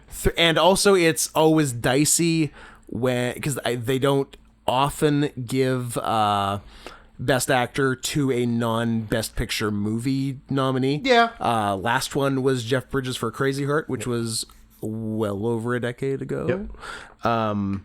So I was fucking thrilled when he won. It was so nice. Yeah, thrilled, but you didn't cry, so I don't know if that really counts. I was with people. I can't cry in front of people. You've cried in front of me before. Never. I literally sat here in this chair just like hugging a pillow. I was going. That you were pretending was Brendan Fraser? It was Brendan Fraser. Yeah. I was crying into him. You had a whale pillow? Yeah, I had a whale pillow. Why aren't they marketing that? I don't know. Are you kidding me? Let's do it. Who wouldn't want a whale pillow? I want a whale pillow. That's huggable as shit. Yeah, absolutely. Oh, man. There was that, and the only other thing that kind of got me was during the In Memoriam when Travolta was talking. Because I forgot that she died. Oh, yeah. Kelly Preston died. I forgot she died. So I was like, oh, John Travolta. Like, why the fuck is Travolta here? Like, when was the last time Travolta made a non-straight-to-demand movie? And then, even though he was, in theory, faking it, it still kind of got me. Because I was like, yeah, those are real tears. So even if he is a gay man, he still obviously loved his wife as a person. Yeah, gay men can have a degree of love for a woman. Not... No? Mark that down, ladies and gentlemen. 1 hour, 22 minutes. Scott said maybe one of the worst things I've ever heard. Anyway, moving on. Best Director. The winner was Daniel Kwan and Daniel Scheinert. I will say... the Daniels, as they were. The Daniels. They're gay together, right? They're both married to women. But... They're both married to women. Sometimes they go on business trips together. I guess. I will say kudos to the Oscars for finding a way in this climate to give Best Director to a white man, and that is to pair him up with a Chinese. Yeah, a Chinese. So good job on that. Also, also I'm being very generous with the term white man for Daniel Scheinert. But for the purpose of this argument, you know what I mean. Can we talk about how amazing it is that the director of The Death of Dick Long is an Academy Award winner? He made the best movie all year. And the name of that movie was The Death of Dick Long. Best movie, best soundtrack, best reveal. Yes. And also Swiss Army Man was pretty good too. It was. Yeah. Has there been a Daniels movie between Swiss Army Man and this? No. Just Solo The Gems. Death of Dick Long. And that was Scheinert? That was Scheinert. Yeah. That's the white guy. So he's the better one. Well, because he's making the better movies. Oh, I thought it's because he's white. Oh, he was also Dick Long. Yeah. I didn't realize he was Dick Long. Oh, yeah. I knew he directed it. Yeah. But like... I mean, Dick's not in it that long. There's something long in Dick. I suppose. please. Yeah. Like he was in the movie for a Dick Short amount of time. I know that between the two of us, we tell you people, like, do yourself a favor, look this up on YouTube, find this, find that, whatever. Like, I think if there's one, okay, if there's only two things that I genuinely recommend to people to watch. Like, if you, of all the things we've recommended, you can forget everything else except and watch The Death of Dick Long and Roar. Those are the only two things you need to see. Yeah, if you see two movies, those are the two movies. I hope that somebody listening who doesn't have a Letterboxd account creates a Letterboxd account and just watches those two movies. Yep. And like watches them, reviews them in full. Yep. And then follows me so I can see that they did that. That's all I fucking want. That's a nice little mission. That's a great mission. That's nice. That's fun for everyone. It was like when I made the listicle of movies where Brad Pitt dies unexpectedly, and then I put in the assassination of Jesse James by the coward Robert Ford, and you said that's a really funny gag. I hope somebody gets that. Yeah. And then we waited until one person was like, I wouldn't say that's unexpected. Like, yes, somebody got the joke. You know what? Where did I put my phone? I'm gonna read out who it was right now. Oh, on-air shoutouts. On-air shoutouts too. I hope it's somebody who listens. I mean, it must be somebody who listens, right? It'd be cool if it wasn't, though. No, I think it was somebody we knew. Where do we go here? Movies where movies where Dylan Baker has a son he hates and he does something awful to another young boy. I love that there's more than one of those too. Movies where Tom Hanks meets young Elvis. There's two of those too. John Lithgow in drag. Also, someone made the very astute point. Tom Hanks had a piece of shit 2022. He did. Elvis and Pinocchio. Yep. Movies where Brad Pitt dies suddenly and unexpectedly. Burn After Reading, Deadpool 2, The Lost City, Meet Joe Black, and The Assassination of Jesse James by the coward Robert Ford. Good list. And somebody who goes by the handle The Glitch. Oh, The Glitch. We know The Glitch. He's a listener. The Glitch! We know The Glitch. You nailed it. Good stuff. I'm not sure if the character Jesse James dying in a movie called The Assassination of Jesse James is unexpected, and I replied with the upside down smiley face, and you said, Glitch, you have no idea how happy you've made both of us. Man, also, Burn After Reading is a great unexpected Brad Pitt. Yes. Yeah, it's really Very good. funny. It's really, really good. Yeah. I'm sure there's other ones that I've forgotten about. You still got 5, though. That's pretty good. Yeah. I make some good lists. I got movies where Brendan Gleeson walks long distances, gets shit-faced, and plays the fiddle. There's 2 of those. Banshees and... The Grand Seduction. Okay. Does he? Yeah, I guess he doesn't fiddle in Calvary? I don't think he fiddles. Because he walks. He walks, Yeah. but doesn't get drunk. Does he? I guess he doesn't No, get drunk. Yeah, sad. I don't have many lists, but they're very much in the same vein as you, just incredibly silly, esoteric ones. What do I have? Lists. Do I really just have one? I thought I had multiple. Coward. Regardless, it's a good one. Movies where Jeff Bridges goes bowling and Sam Elliott is also there. Big Lebowski and The Contender. Contender. Yeah. My only other one is movies I absolutely hate. Mother, Juno, Zola, Life Itself. Are the 4. I'm sure there's more. I just have never added to it. Guys, don't tell Drew. I like the first 2 of those movies. You like Zola? That was not in the I know, first 2. Mother and Juno, I know.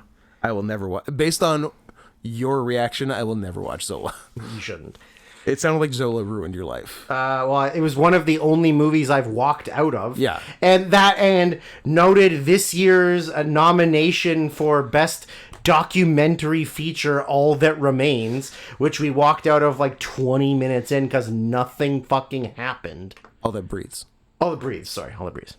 I got confused from it. Anyways, the Daniels, Everything Everywhere All at Once, kept. You know what? I thought about it. And I kept him. Good. Martin McDonough for the Banshees of Inisherin, kept him. Kept him.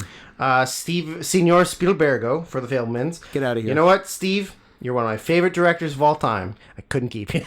Hey, Steve, maybe once you stop protecting the biggest pedophile in Hollywood, David Geffen, then I'll put you back in. That is true. Todd Field for Tard. I kept him. Kept him. And Ruben Östlund for Triangle of Sadness. Oh? I kept him. I kept him. So we both kept 4 of the 5. Yeah. I think we... Oh, you... I have 2 gentlemen vying for 5th. Well, I'm going to tell you what the right answer is, and you can tell me if it's one of the 2 vying for it. Okay. And I think this is an argument we made in the past, but how do you not nominate Jim Cameron? Oh, Are you fucking kidding me? I mean, the man has literally spent 14 years, whether the movie's good or watchable or too long, he literally has spent 14 fucking years developing new technology and new visual standards for that are going to be used by every filmmaker going forward, and you don't even give him a nomination. I think it's really funny they didn't. Yeah. I think it's very funny he didn't go to the Oscars. And that they called him out on and it. that they called him out, which is very petty and funny. Yep. Although he was also acting petty for not showing up. course. And literally, I mean, it's because he wasn't nominated. It's because he wasn't nominated. Despite what he says. His movie was nominated for Best Picture.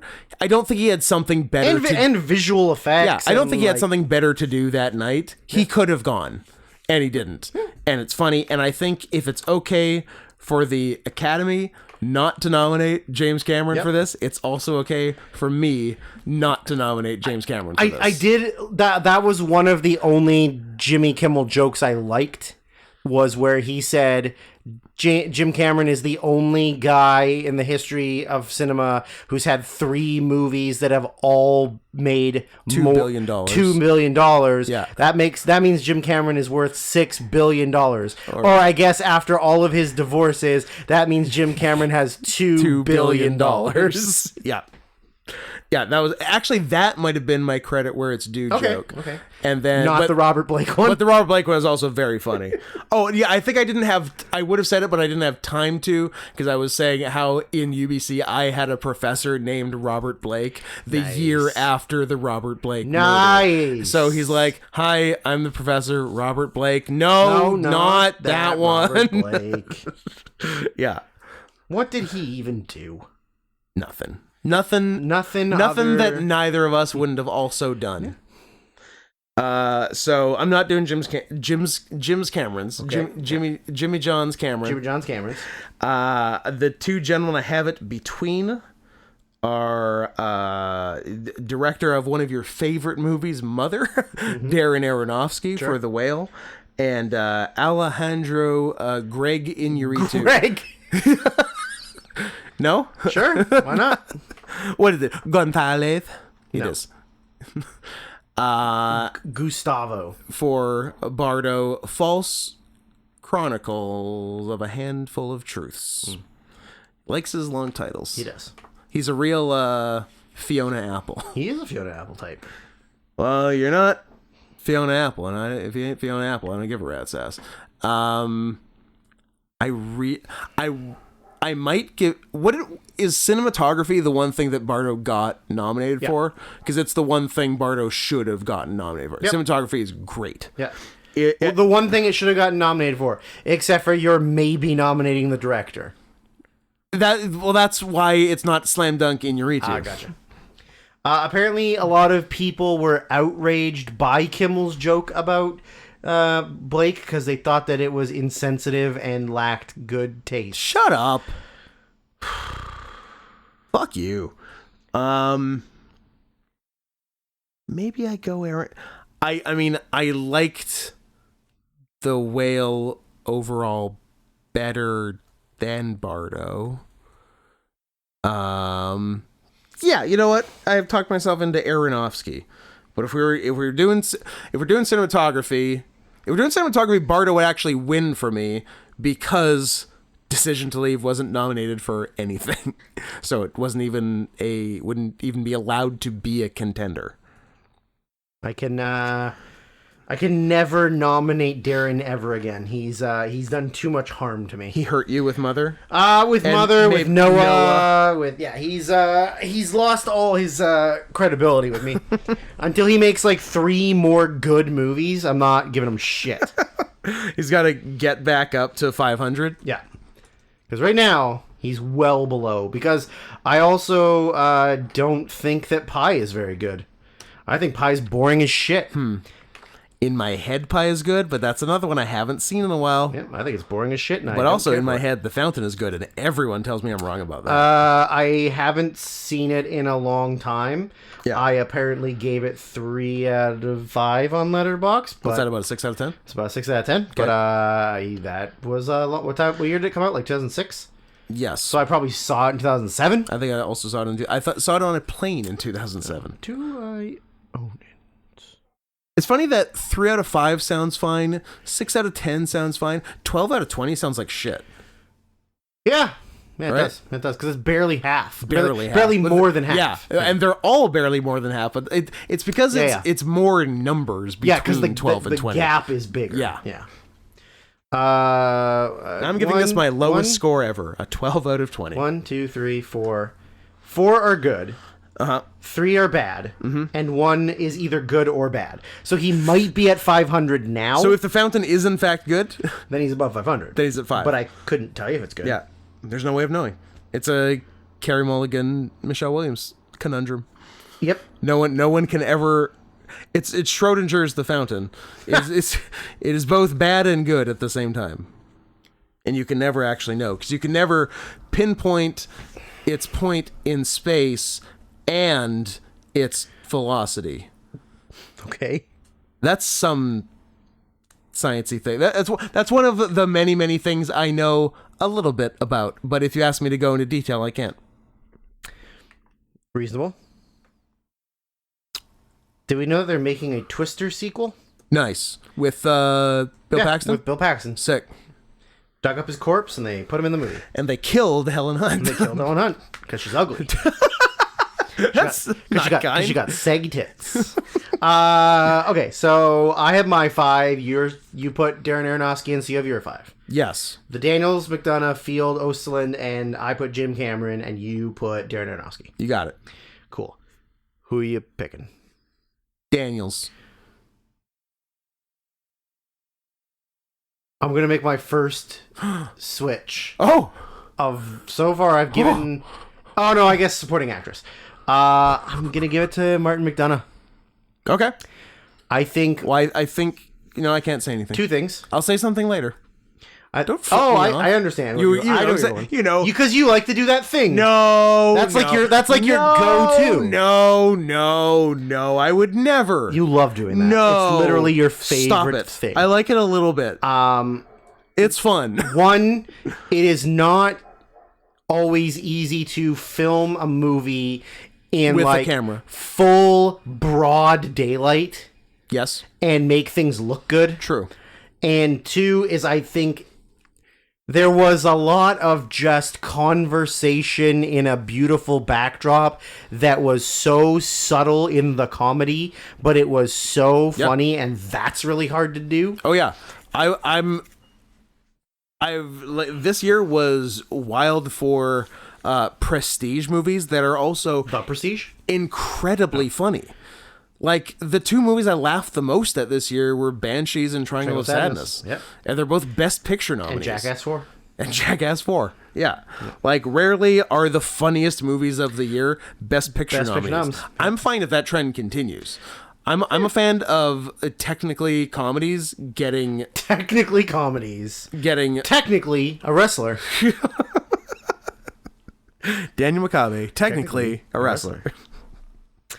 Yeah. Yeah, But I like that that. is very cool. That like something that you wouldn't expect to get nominated gets nominated. Yeah. So you're staying with Daniels. I'm saying I think also too, like, not to take it away from it, but sometimes I feel like it's hard to differentiate. Like, I'm so sorry. no, you're not. I'm a little bit sorry. The on-set direction and filming of a movie compared to visual effects and post-production. yeah. I think sometimes there's you do have to kind of separate it, because like, yeah, even As The Offspring taught us. got to keep them separated, but Yeah. they were talking about the whites and the rest. Okay. Little known fact, the Offspring are actually an alt-right neo-Nazi group. Have you seen their lead singer? yes, the directors are there in the post-production and they're supervising like Yeah.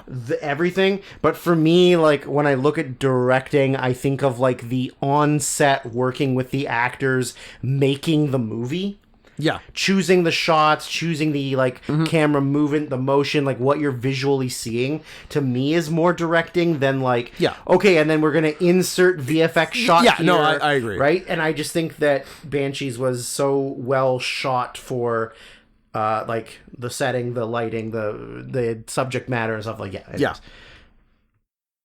That takes us to Best Picture. It does. The winner was Everything Everywhere All at Once. EEAO. Kept it. Kept it. All Quiet on the Western Front. Kept it. Okay, you think you kept it? I Whatever. think I kept it. Avatar: The Way of Water. I didn't keep it. Nope. The Banshees of Inisherin. Kept it. Yep.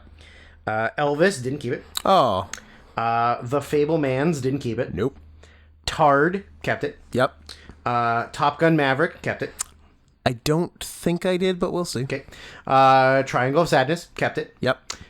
Women Talking. Kept it. Don't think I did. Okay. So I assume 7? I assume we both added After Sun. Yes. I assume only Drew added Puss in Boots: The Last Wish. Are you kidding me? Of fucking course I added. I don't know. Yeah. Okay. And the last one, I don't think it's the same for us, but So have you said 9? I've said 9. Okay. You said 9?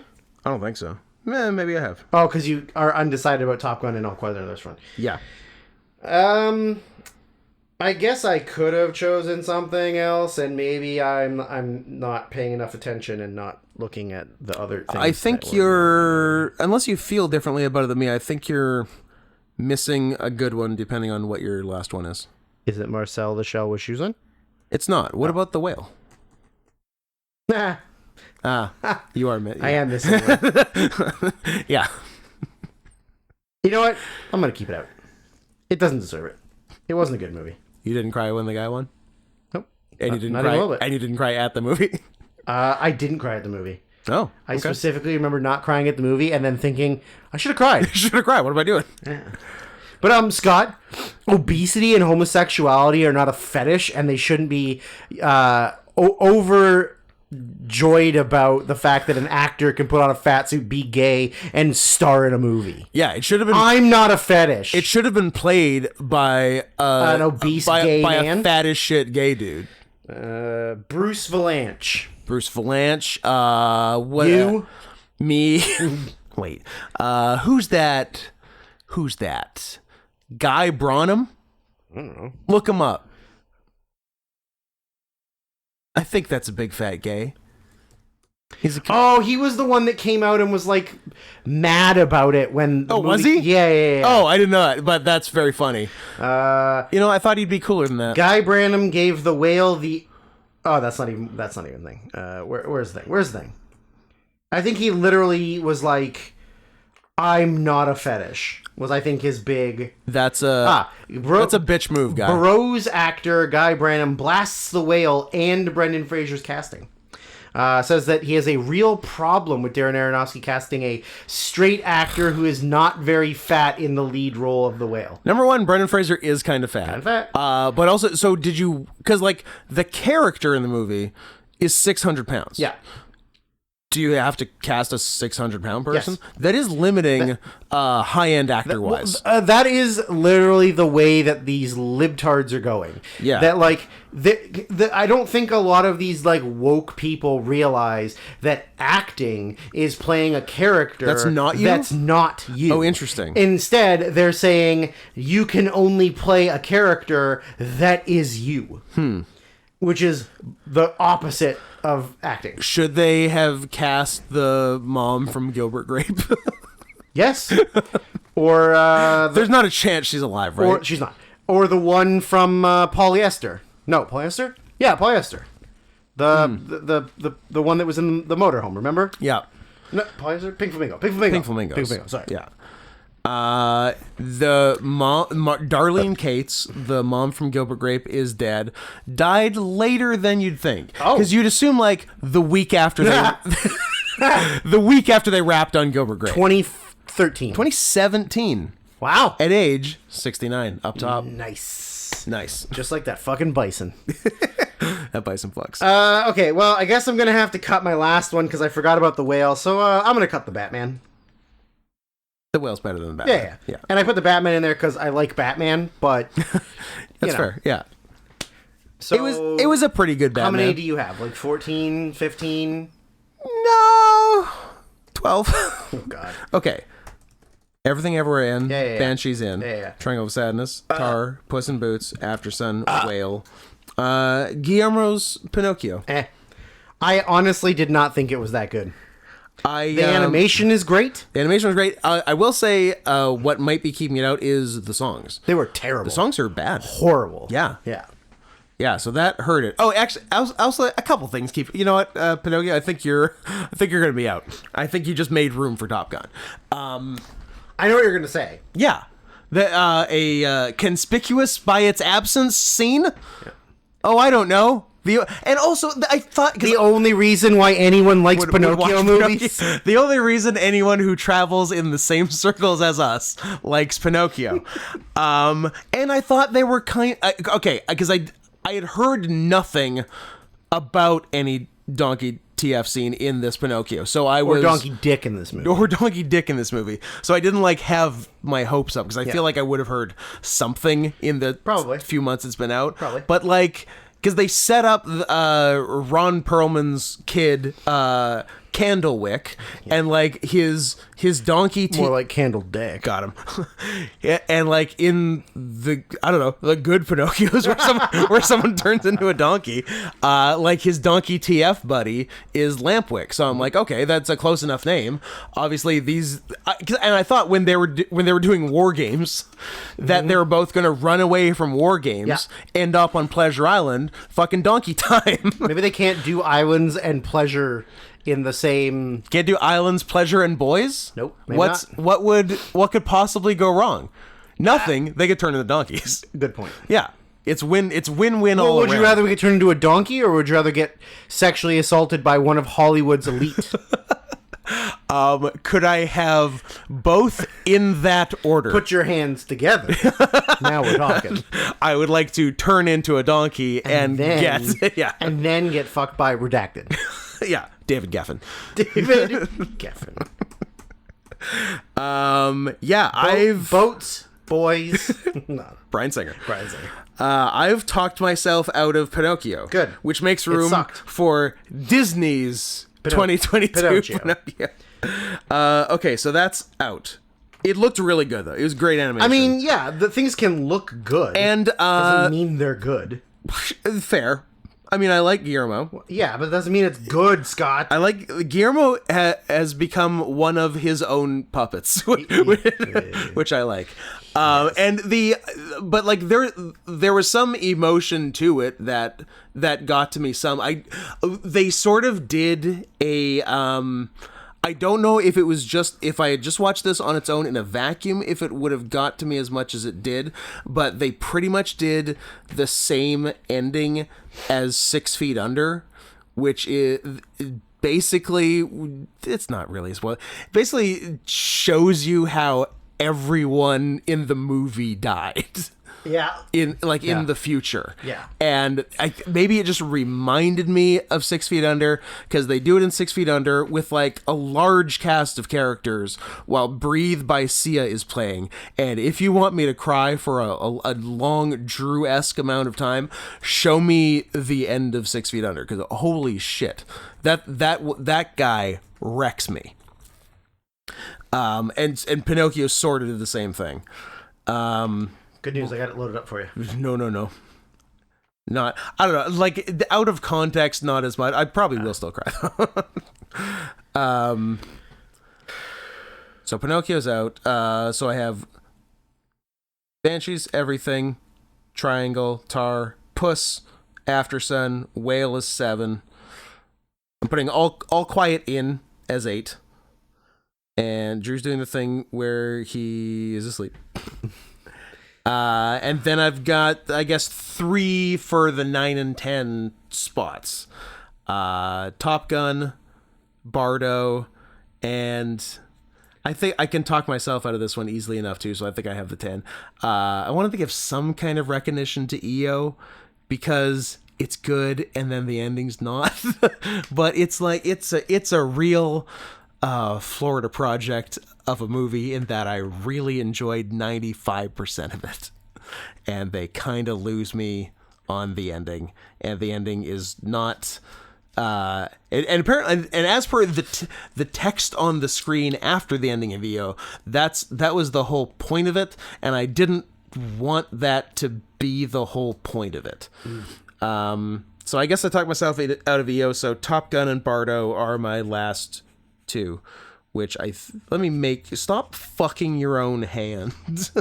This is my gesture to you to get moving. I think I'm doing a good job. Yeah, you're doing okay. I'm just being a jerk. You know what? I was just being a jerk. Let me make sure that's 10, and we're good to go. 1, 2, 3, 4, 5, 6, 7, 8, 9, 10. We're good.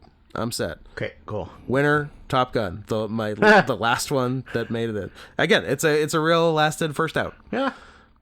You can probably tell me what my best picture is, because I believe you cracked my code.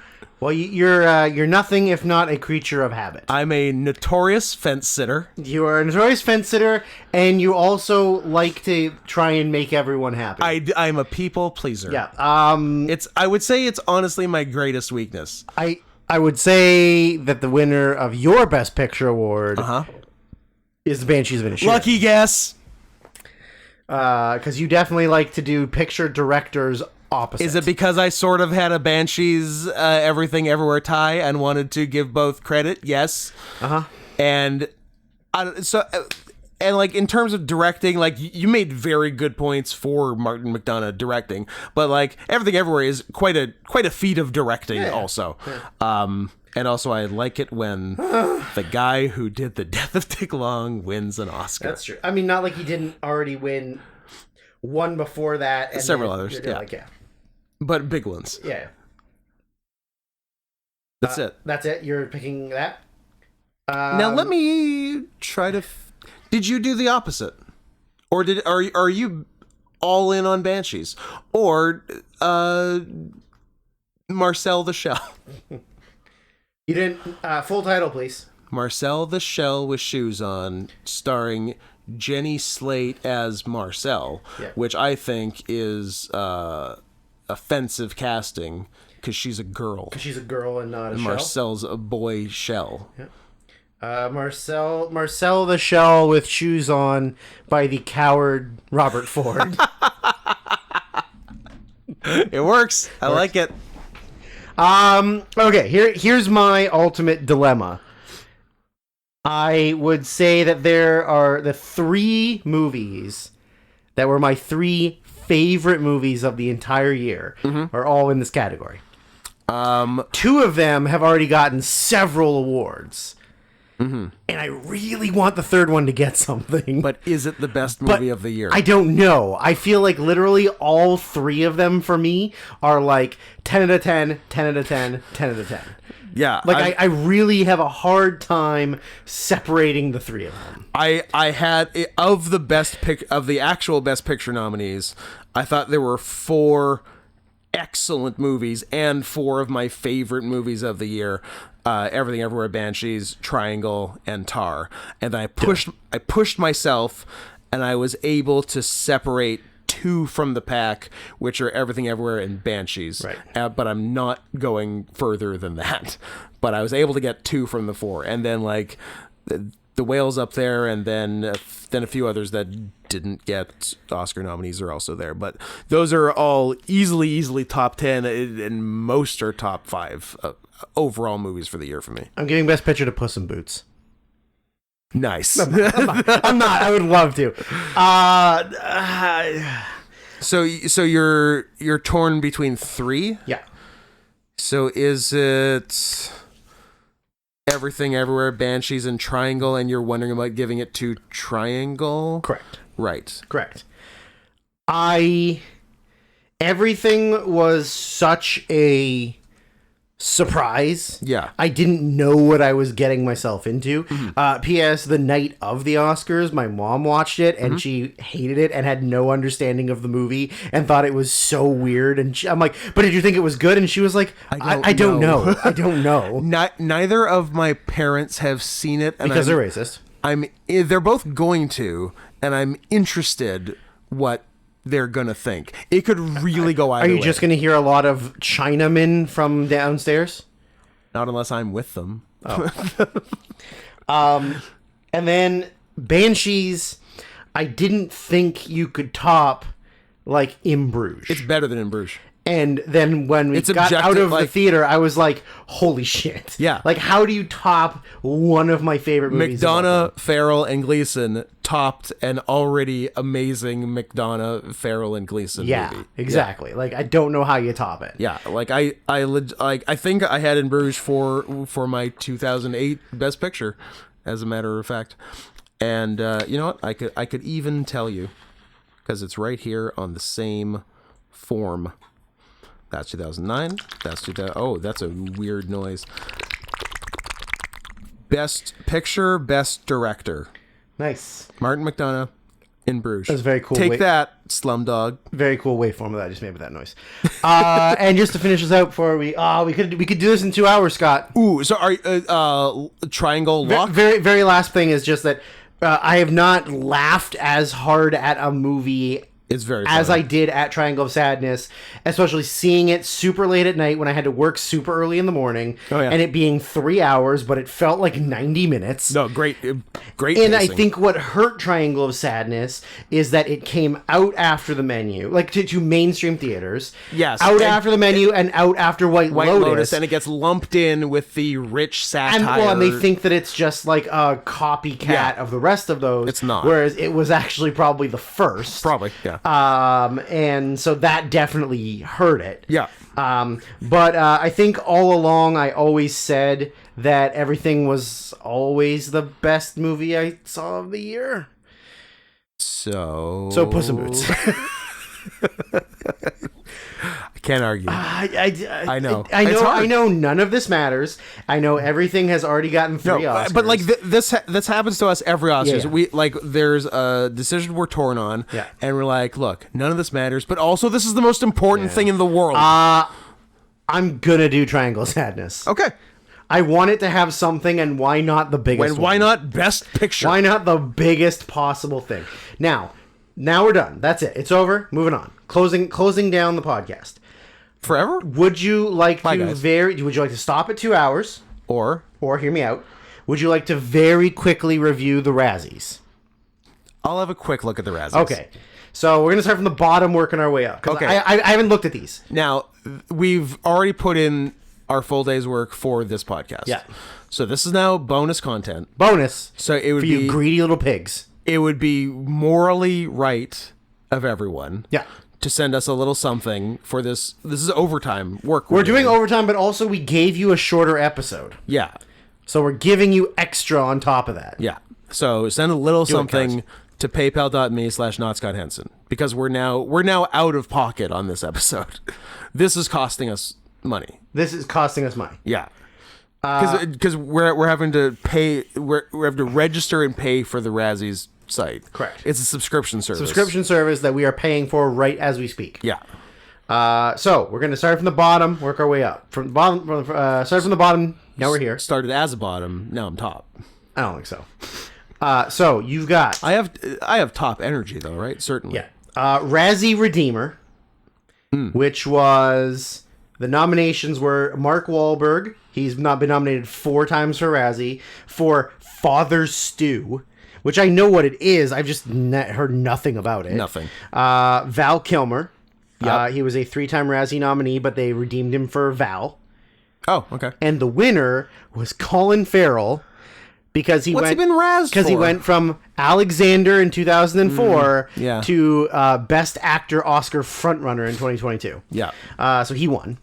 Worst screenplay: Morbius, Jurassic World Dominion, Good Morning, which is the Machine Gun Kelly That's the Machine Gun movie, Kelly and one. don't worry, that will definitely not get mentioned again. In every category. Disney's Pinocchio. And the winner, Blonde. Oh, good. I'm glad Blonde's getting some action. Oh, don't worry, it's not getting mentioned again either. I'm glad Pinocchio and what was the Good morning, Jurassic World Dominion. Jurassic World. I'm glad those got play as well. Because, man, Yeah. I know you like... Oh, I hated that. I know you like dinosaurs. Yeah. And you like dinosaur I movies. hated And you that can't wait to see 65. Do you know what I love? I love when you take a movie about bringing dinosaurs back to life and you do it all about locusts and like big wheat. Big wheat. That's what I like. Yeah. And Campbell Scott doing the worst acting anyone's ever What done. was going on? I don't know. Is he a robot? Yeah. Was he not a real human being? Yeah, if you're he a- asking yourself, is this character a robot? Yeah. And then it turns out this character's not a robot. Just a guy. Something's gone wrong. Yeah. Worst remake, spin-off, or rip-off. The nominations were Jurassic World Dominion, Firestarter, Blonde, 365 Days, This Day, and the next 365. I think they're Christian movies. I think they're like no, almost porn. They're porn. They're porn. They're porn. They're Polish Yeah. porn. Yeah. The winner was Disney's Pinocchio. Good. That's the right answer. Worst screen combo were... Did I? I guess I commentated Pinocchio. You did. Yeah. That's how we knew about the Has it Keegan Michael Key Fox stuff. has that one been put out Not yet? that I've seen. I guess not. We got a bunch in the bank. Well, Exclusive. is it because he has to edit 95 hours of Lion King stuff? Hey, still? Lion King Part 2 coming Q3 2025. Okay, I'll believe you. It's my promise to you. Guys, that's an exclusive. That's a YMS exclusive. Q3 2025. Lion King Part 2 of 7. 2 of 7. Q3 2025. 2 years. Worst screen combo is the 2 sequels to 365 Days. Should we watch those? No. Okay. Machine Gun Kelly and Maud's son for Good Morning. Okay. Andrew Dominic and his issues with women in Blonde. Fun. Both real life characters, Marilyn Monroe and John F. Kennedy, in the fallacious White House bedroom scene in Blonde. Okay. And the winner was Tom Hanks and his latex laden face for Elvis. I mean, it wasn't good.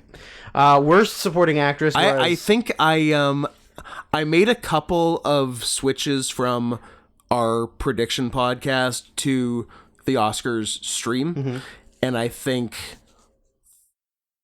2 out of 3 or 3 out of 4 of them were wrong and would have been right if I hadn't switched. Scott, first... Follow your heart. First First idea, thought, best first idea. idea.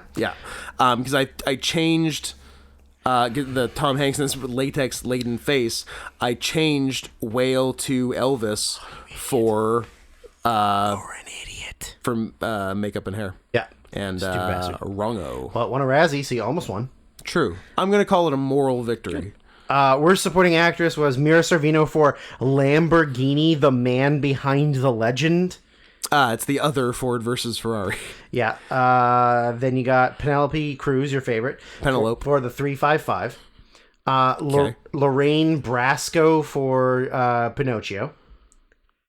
Oh, our girl? Yep. And by Brasco, you mean Bracco? Bracco. We were just talking about how much we wanted to fuck her. Yep. And how much more we wanted to fuck her as a seagull. Yep. I don't know if she actually sounds like the seagull sounded, but if she does, she needs to stop smoking. She was gruff. Raspy. Yeah. And not I mean, she's also pretty old now. yeah, but real, like she was croaky. She sounded sick. She's 68. Yeah, and she can get it. Yeah. Then you got Fan Bing Bing for the 355 and the King's Daughter. What the hell is the 355? It's like women's spy thriller directed by Simon Kinberg. Pass. Yeah, it was fine.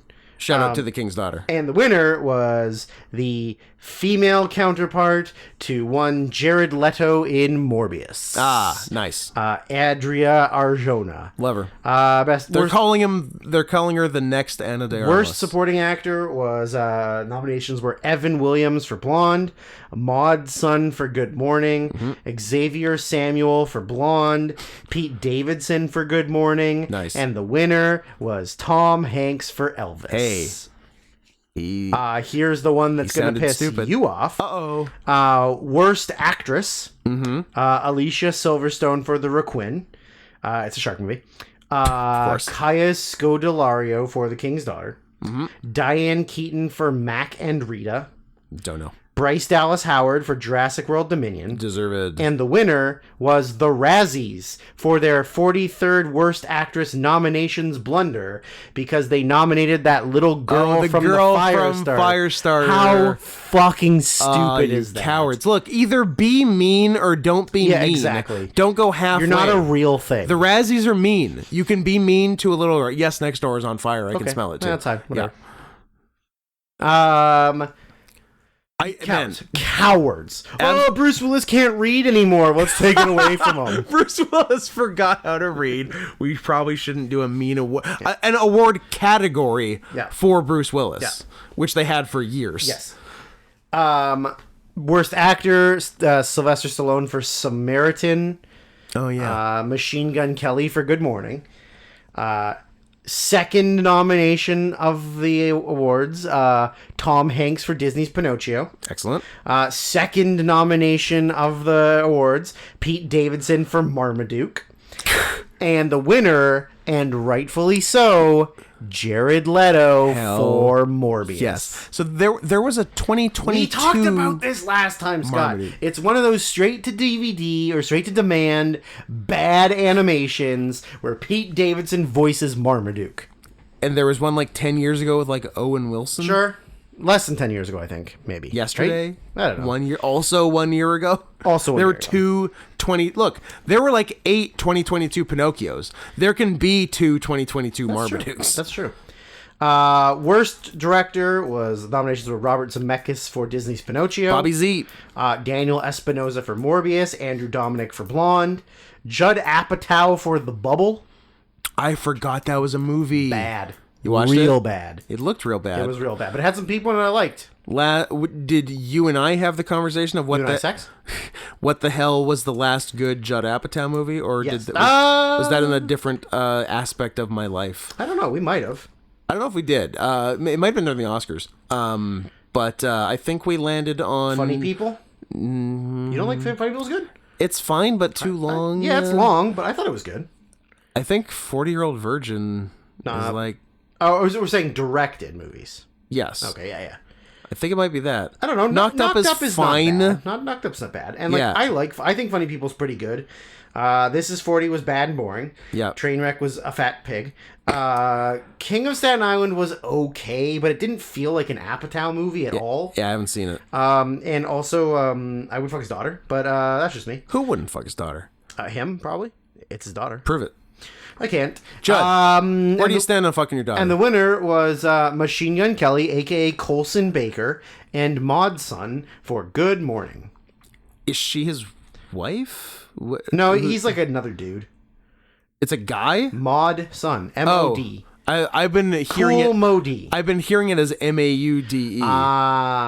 He's Derek Ryan Smith, also known as Maud Sun, is an American singer, songwriter, instrumentalist, and rapper from Minnesota. So two rappers made a movie about white rappers. I'm assuming Maud Sun is also white. Yeah. It also has just like a bunch of random ass like white like rappers in the movie too. And Pete Davidson. Cool. Who's kind of a rapper. And worst picture. Mm-hmm. So let me figure out worst picture based on nominees. Blonde. Good Morning. The Pinocchio getting a shot? Nice. Are we doing the 365? No. What I feel like I'm forgetting obvious ones. It won worst actor and worst supporting actress. That was forever ago. How could I remember that? Morbius. Morbius. That is the one I was forgetting. Is that And four? the fifth, is that four of yeah. the five? The fifth one is very funny because of the situation in which it was filmed and then released. The King's Daughter. King's Daughter. On the shelf for 10 fucking years. Yep. Because I remember seeing a trailer for The King's Daughter, and the first thing that came to mind was Pierce Brosnan looks great. And then I'm like, oh, it was filmed in 2011. 2011. Very funny. If I can find. So the novel was written in 1997, and it began filming in early 2014. 14, sorry, not 11. Yeah. So, 9 years ago. And the winner for Worst Picture at the Razzies. Which way are the Razzies going to go? You could go Morbius. You could go... They could. Did they? Nope. I would not be mad at all if they went Pinocchio. They did not. I mean, I haven't seen the MGK one, so I can't... It doesn't fill me with as much joy for it to win, but maybe it's really bad and I'll see it one day. And it didn't. Oh. So that leaves King's Daughter and Blonde. Did Blonde win? Nice! Blonde won Worst Shout Picture out at the Razzies. to Worst Movie of the Year, Blonde. That makes me want to watch it more. I mean, yeah, kind of. I will watch. I wish it wasn't as long as it was, but it sounds like, and because I think Adam did a live watch along with it, and he's like, look, I know it's 3 hours, but it actually sustains how bad and funny it is for most of that 3 hours, and it's worth it. One very quick thing was that the Ryan Kira Armstrong, the girl from Firestarter, the co-founder of the Razzies guy, said that she came 5th out of 5th. So she was voted the least by the people voting, but they still felt that it was unfair to have a child get any nominations for Worst Actress because it would ruin her life. Maybe, hear me out. Maybe she should have done a better job. How about that? I mean, did anybody see it? No. I mean, if you told me the international gross for the domestic and the worldwide gross for Firestarter was $114, I'm like, yeah, that's about right. Not a single person saw that fucking movie. I bet you won't even be able to find the information. It's so buried. Maybe you did. Domestic, Hit me. 9 million. I bet it costs more Worldwide, than that. 15. It costs probably more than that. Movies cost more than that nowadays. Wouldn't you say? 12 million. Yeah. Oh, it's a hit. 3 million. And it's not like you marketed it a ton. I was going to say, PS, it's not like they I did. saw... I guess they did, but They did. I didn't see much advertising for it. I guess I did see advertising for it, but then nobody actually saw it. Seems like it was a huge hit in France. France loves... I wonder why France loved a movie with a little girl. That's the first time France has ever gone that route. Do you think that Roman bought out entire theaters? Interesting. Yes. Well, you're right. He did. Yeah, it says right here. He Roman absolutely Polanski did. bought out numerous full theaters in France, so he could watch the he could Pee remake. Wee Herman So he it? could watch the remake of Firestarter by himself and Fred Willard in peace. Yeah. Aw, Fred. FWIP. Fred. He did nothing wrong. Anyways, hey, we fixed the Oscars. And you know what? Razzies needed no fixing. They did great. They did it right. Yeah. I guess I got to see that fucking MGK movie. I guess. Right, probably not. It's probably just really bad. Yeah, I would imagine it's horribly written. Yeah. Good morning, Vietnam. And by the way, it's like morning with a you guys, so it's like a play on words. So it's actually really smart. Movie star London Clash gets his world turned upside down when he must choose between pursuing his one true love and landing a life-changing starring role in a major motion picture. That's the end of the write-up. It doesn't tell you what the other side of the choice is.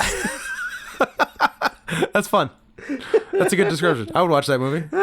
Maybe, I guess... Oh, I get it. It's saying choose between pursuing his one true love and landing a life-changing starring role in a major motion picture. Gotcha. Because it's impossible to go make a movie and then go back to music. Apparently not. Yeah. Whitney Cummings in it. Love her. Avril Lavigne's in it. Love her. Dennis Rodman, Tom Arnold, Danny Trejo, Snoop Dogg, Amber Rose. All the hits.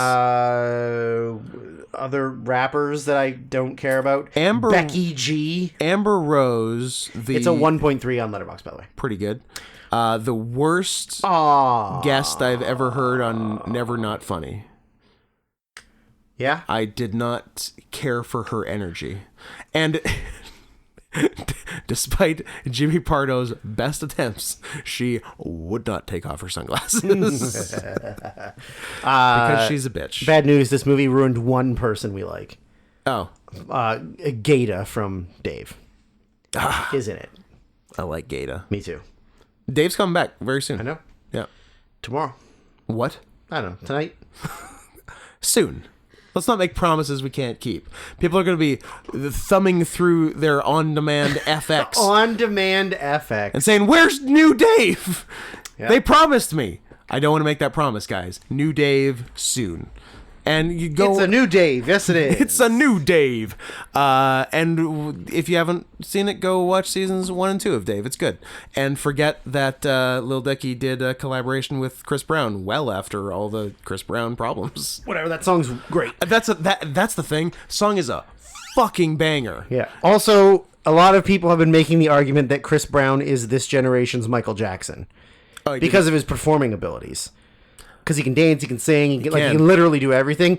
And if he wanted to fuck a kid, he could. Oh, but if he wanted to. I'm not saying he does or wants to. He did want to beat the shit out of Rihanna. She might have just gotten in the way of his dance moves. She might have gotten in the way of his dance moves. And I heard a counterpoint that he was 17 when that happened. So actually Rihanna is a pedophile. Which is a fun angle. That can't be true. And also, I think he was older than 17, so I think it's just a lie. But it's really funny. It is very funny. We can agree. At least it's funny. Okay, give me this fucking thing. Legal issues. It happened in 2009. Good year. He was born. Come on, 1992. 1989. So he's 21. He was 21. Well, that's or 20 or 21. Yeah. So that's not funny at all. No. He wasn't a child. He was just an adult who beat up a woman. Yeah. He was barely an adult, and she was a full-grown woman. Yeah. Now, would it...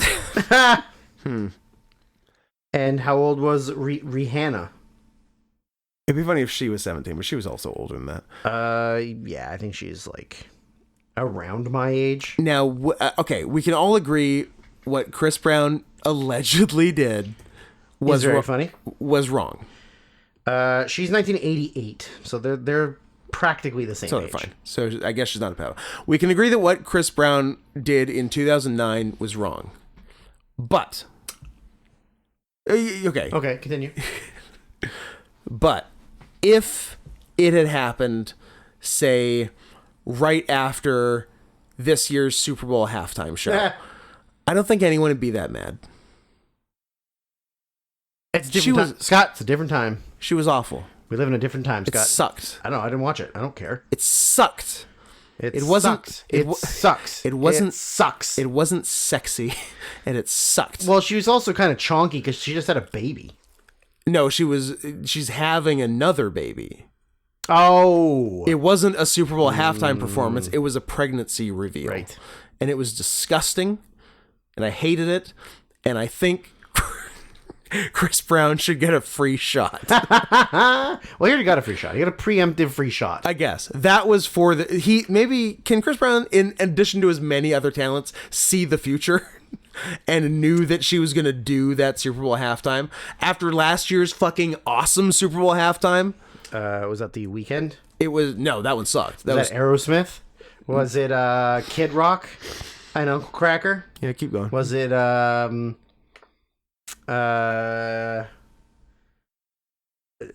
Seger and the Silver Bullet Band? That was the one. That was the 2022 Super Bowl halftime show. I mean, it's not like they've never used other unpopular at the time musicians. Was it like Imagine Dragons? It was Imagine Dragons. It's my favorite Super Bowl halftime, and it's the fucking West Coast rap one. Oh, and it was so good. Yeah. Yeah. Yeah. No one there deserves to get hit. No. Are we done? Maybe Mary J. Blige. Are we done? Yeah. I mean, we did all of the Razzies and all that stuff in 18 minutes. That's not bad. But still, it was overtime. Still pay for it. Yeah. Pay for it, you cowards. Pay for it, pig.